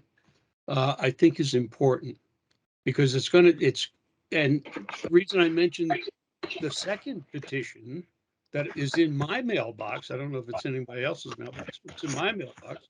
Here's another petition on the leg hold trap and where it can be used geographically. I think we're going to see a whole lot of this. So I think we need more of a strategy than just a response to a petition. Two things, David, I'll just respond to that. So that email that POW sent out to all the board members that I think you're referencing was a petition that had been submitted 2 years ago. So I don't think it's an incoming petition to expect. It's one she's referencing from 2 years ago. Okay, I did not understand that. Yeah, well, I mean, it's difficult because you weren't on the board at that time, so I can certainly see why that confusion was there. But that is what she's actually referencing in my understanding. And I don't know, I think it might be worth your time to grab the audio recording of that. It's available, and you can listen to the very thoughtful and logical questions that were asked of her at that meeting. Well, I want to read that book, Nancy. Yeah. I think it's also important to remember too that petition was not denied either at that meeting. It was only tabled to be considered again later when the trapping rules opened back up. So there's a little bit of context missing in that email, I believe. I don't want to say too much, but that petition was not denied. And we had just closed the trapping rule from another change. And those are big efforts to open rules. It was in that context that next time the trapping rules opened up, let's look at all these issues together. That was the context of that decision. I think the other thing that's going on is that there's some bills floating around the State House around trapping. So, you know, there's been testimony, and I think, you know, folks are probably going to get materials that were presented to, you know, the committees of jurisdiction. So, but you'll hear more about that from our commissioner, I think. More thoughts on that? So I think to also throw in is the fact that the department had questions, particularly are in regards to this petition that went unanswered. So at least part of that should be that, part of this was, if ultimately the vote is a denial, is that, there was a thoughtful response that went back out, it went unanswered, and really can't be taken up a petition when you have questions still on it, and the petitioner does not respond back. It should be, back and forth. If you're going to submit a petition and there's questions back, and you have the due obligation to at least answer those if you want your petition taken up. When we take up the traffic, it's up to the board. So if it's a 5-year window, when would that be? We started a process, I think, with all rulemaking, where we tried to get on this regular schedule of, like, bait fish was every 4 years. We started it with that, because bait fish petitions would come in every other day, and it's just, we can only open a rule so often. So to give clarity to people out there, we set a date out there, we're gonna look at this again in 20, whatever. So we started doing that. We did it with the deer rule. We did not set an actual date when a trapping rule might be opened again. We also did not confirm that bait fish or deer would be open again either. We just said that would be the time when they would be open. So it's really just to help communicate with people for now. I'm happy to facilitate a really brief session for you folks at one of your next meetings at some point on taking all the topics that we know petitions come in, and what is the preference of the board, how long you want to go before you start looking at them. Some of it could be informative, because as the chair just noted, we have to be really careful passing rules and regulations that don't give our scientists enough time to evaluate the effectiveness of the changes, either on the techniques, the tools being used, the dates, whatever it is. And that's why we could get a petition in here to change deer hunting seasons, dates, bag limits, every single meeting. That's what was happening. So once we went through a real thorough, rigorous process and came out with it, it was just agreement. Board can do whatever they want to do, but could we perhaps give us 3 to 5 years before we keep going back, changing the rules and regulations? Times obviously where we would violate that would be us coming to you saying, whoa, we got real concerns. We're concerned about the bobcat population or the moose. But I know we've been this, we told you this, but and that's our responsibility, as stewards and responsible fisher, all these resources, that's on us, that we want to be here right away. So I'm happy to take all those different topics, and it was, I don't know, maybe 4 or 5 years ago we did it. Just not to say you're bound to it, but just so each person in your board would have a chance to say, no, I think it's reasonable that we look at the fur bear rule regulations every 3rd year, every other year, or the bear, or the moose, or the deer. Absolutely. As you said, what happened, and the reason the board wanted that at that time is they were dealing with multiple petitions every single meeting to change stuff. And at least what it does is it communicates back to people who have, and it's good, a strong interest in changing these rules. We say, unless you got new information scientifically, that this is what we're planning to do. So we're not wasting the petitioner's time either. Fisheries does that very effectively. The aim was no. We will, every other year, look at all the regulations. We'll trump that guidelines. We all of a sudden got a real issue that we're quite concerned about biologically. That wouldn't take very long. I could do it again. Oh, I think it's yours, yeah. Do it to whatever break, but some papers and obviously give their thoughts. Ready for the vote? So again, a yes would be to deny this traffic. David? Yes. Jason? Yes.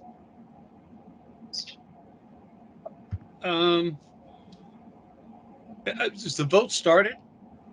Yes, I'm sorry. I didn't hear. I did ask if there's any more questions, and I didn't hear anything. We can pause it though.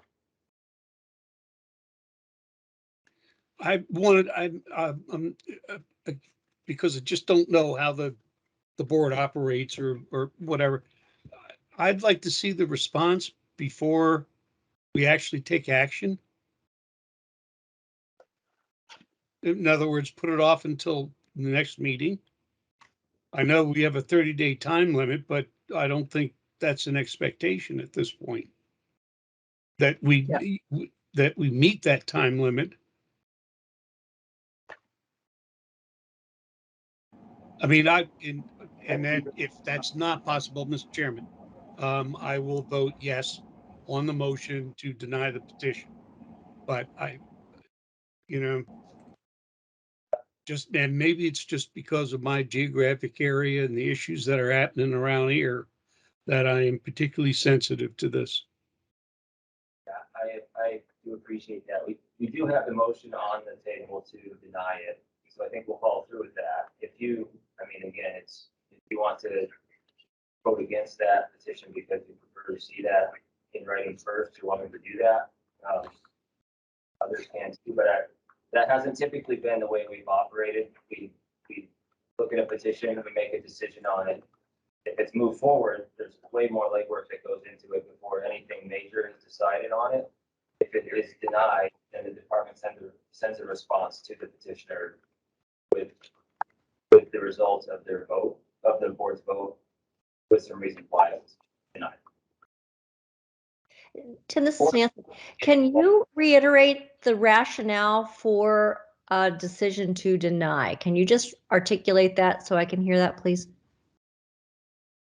Did you ask me? Yes, somebody to articulate the rationale for why we would deny the petition. I'll turn it back to Wendy because she made the motion. Yeah. So I made the motion because we have just recently similarly considered 2 or 3 or 4 other petitions as recently as June, and leading up to that, the board spent a tremendous amount of time preparing their information for the response to the petitions, and so I feel like it's sort of more of the same.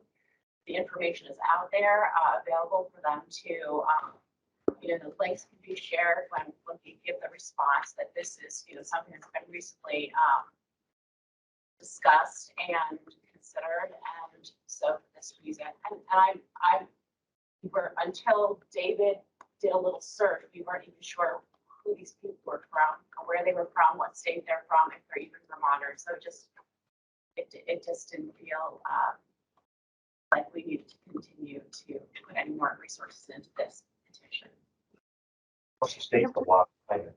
If we don't deny it, the next course of action is to respond and move it forward for another review.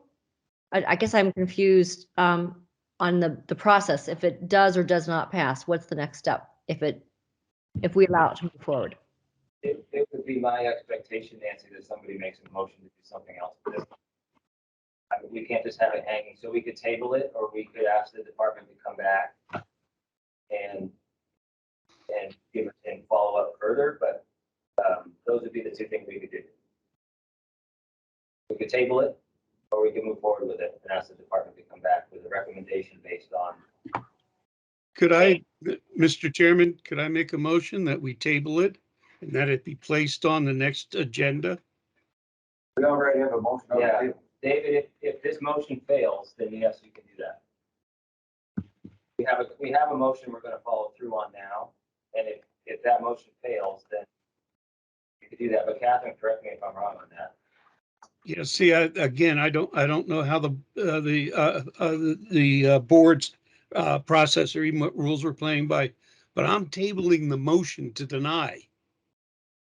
I'm saying I'm asking the board not to vote on the motion to deny, and that question be placed on the next board agenda to be taken up.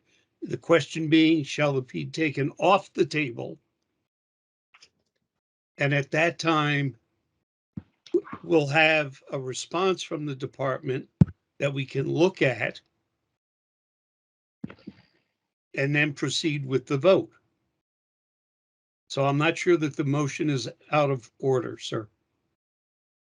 Robert's Rules of Order doesn't allow you to change a motion. There's a motion on the floor. I'm not changing a motion. I'm putting it on the table. No, it's up for vote now. You can't just change it.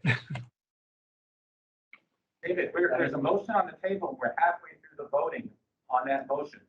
And you, during that voting, you asked a question.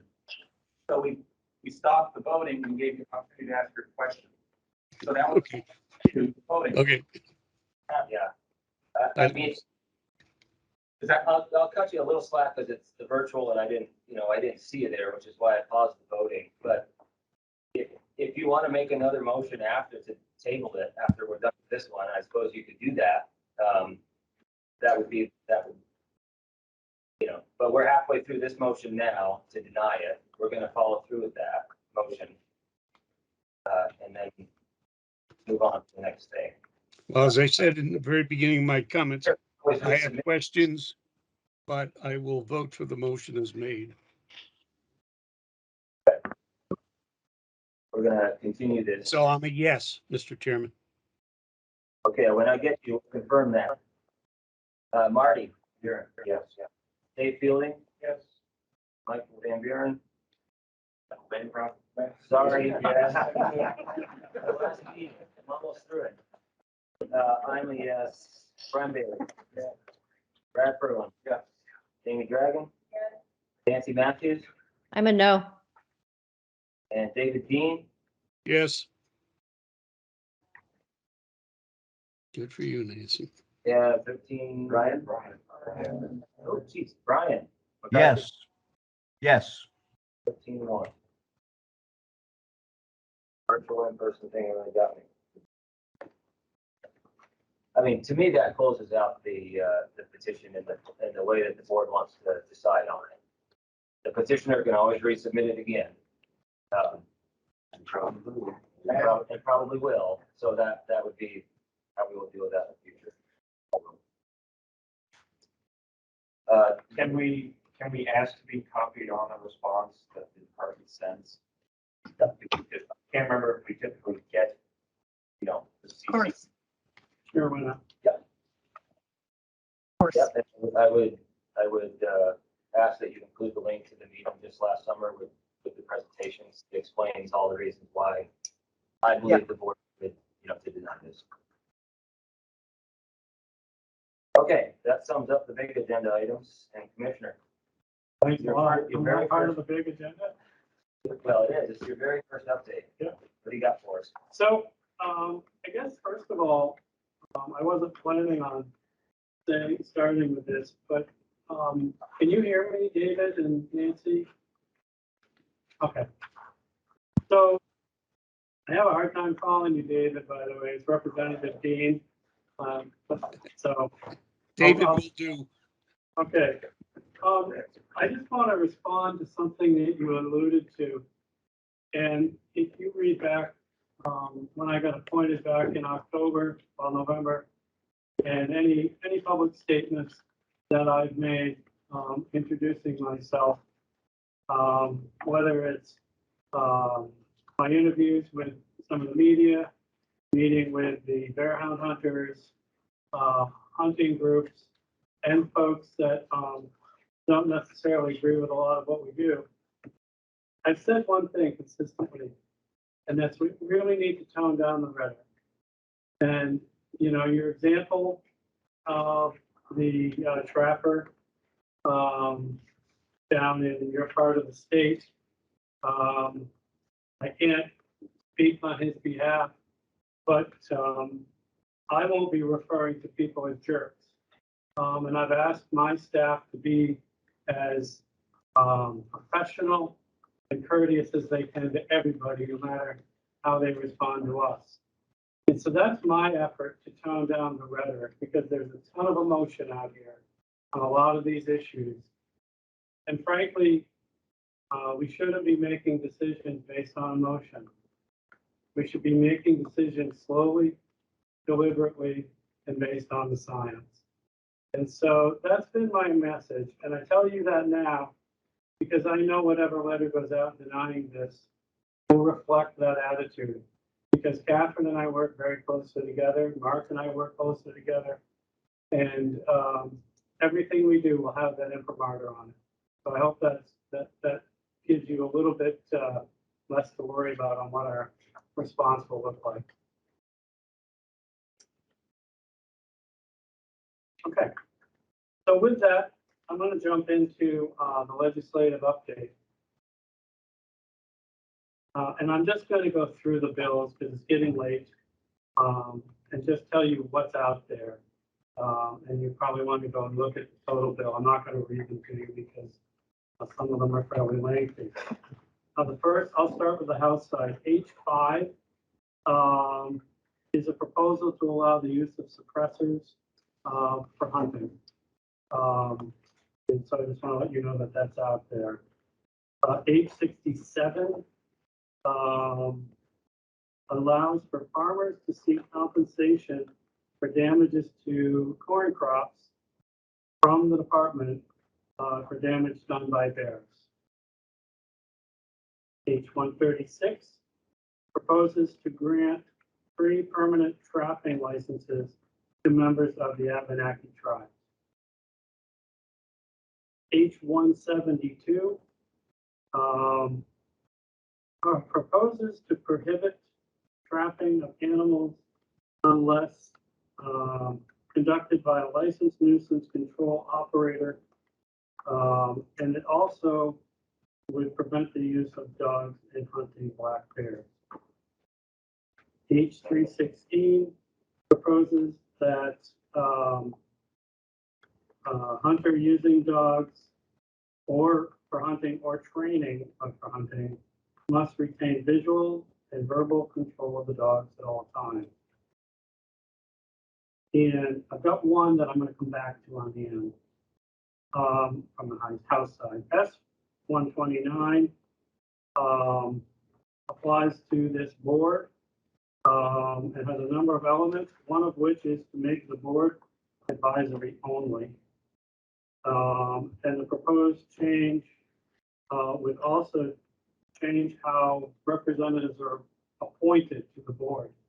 Currently, as you all know, you're appointed by the governor, one of you from each of the 14 counties. The proposed legislation would reduce the number from 14 to 12, 4 of whom would be appointed by the governor and 8 by the legislature, 4 of whom would be appointed by the Committee on Committees and 4 by the Speaker of the House. The other thing that it would do is take the authority that you currently have and assign it to me and the department. S201 proposes to ban foothold traps. S281 proposes to ban the use of hounds to hunt coyotes. And S151 proposes to allow landowners to post their land by painting trees, posts, or rocks with purple paint. And then the last one I'm going to come back to is H411, the Wanton Waste Bill.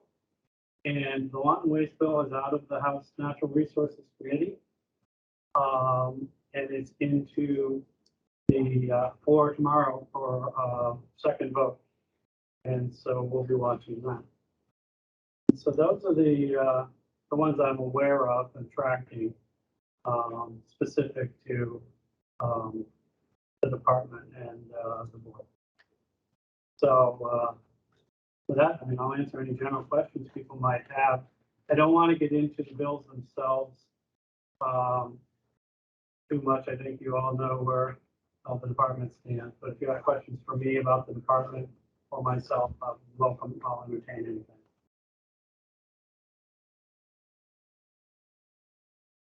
Really? Just comprehensive. Yes, I just covered everything. Thank you. All right, well, thanks.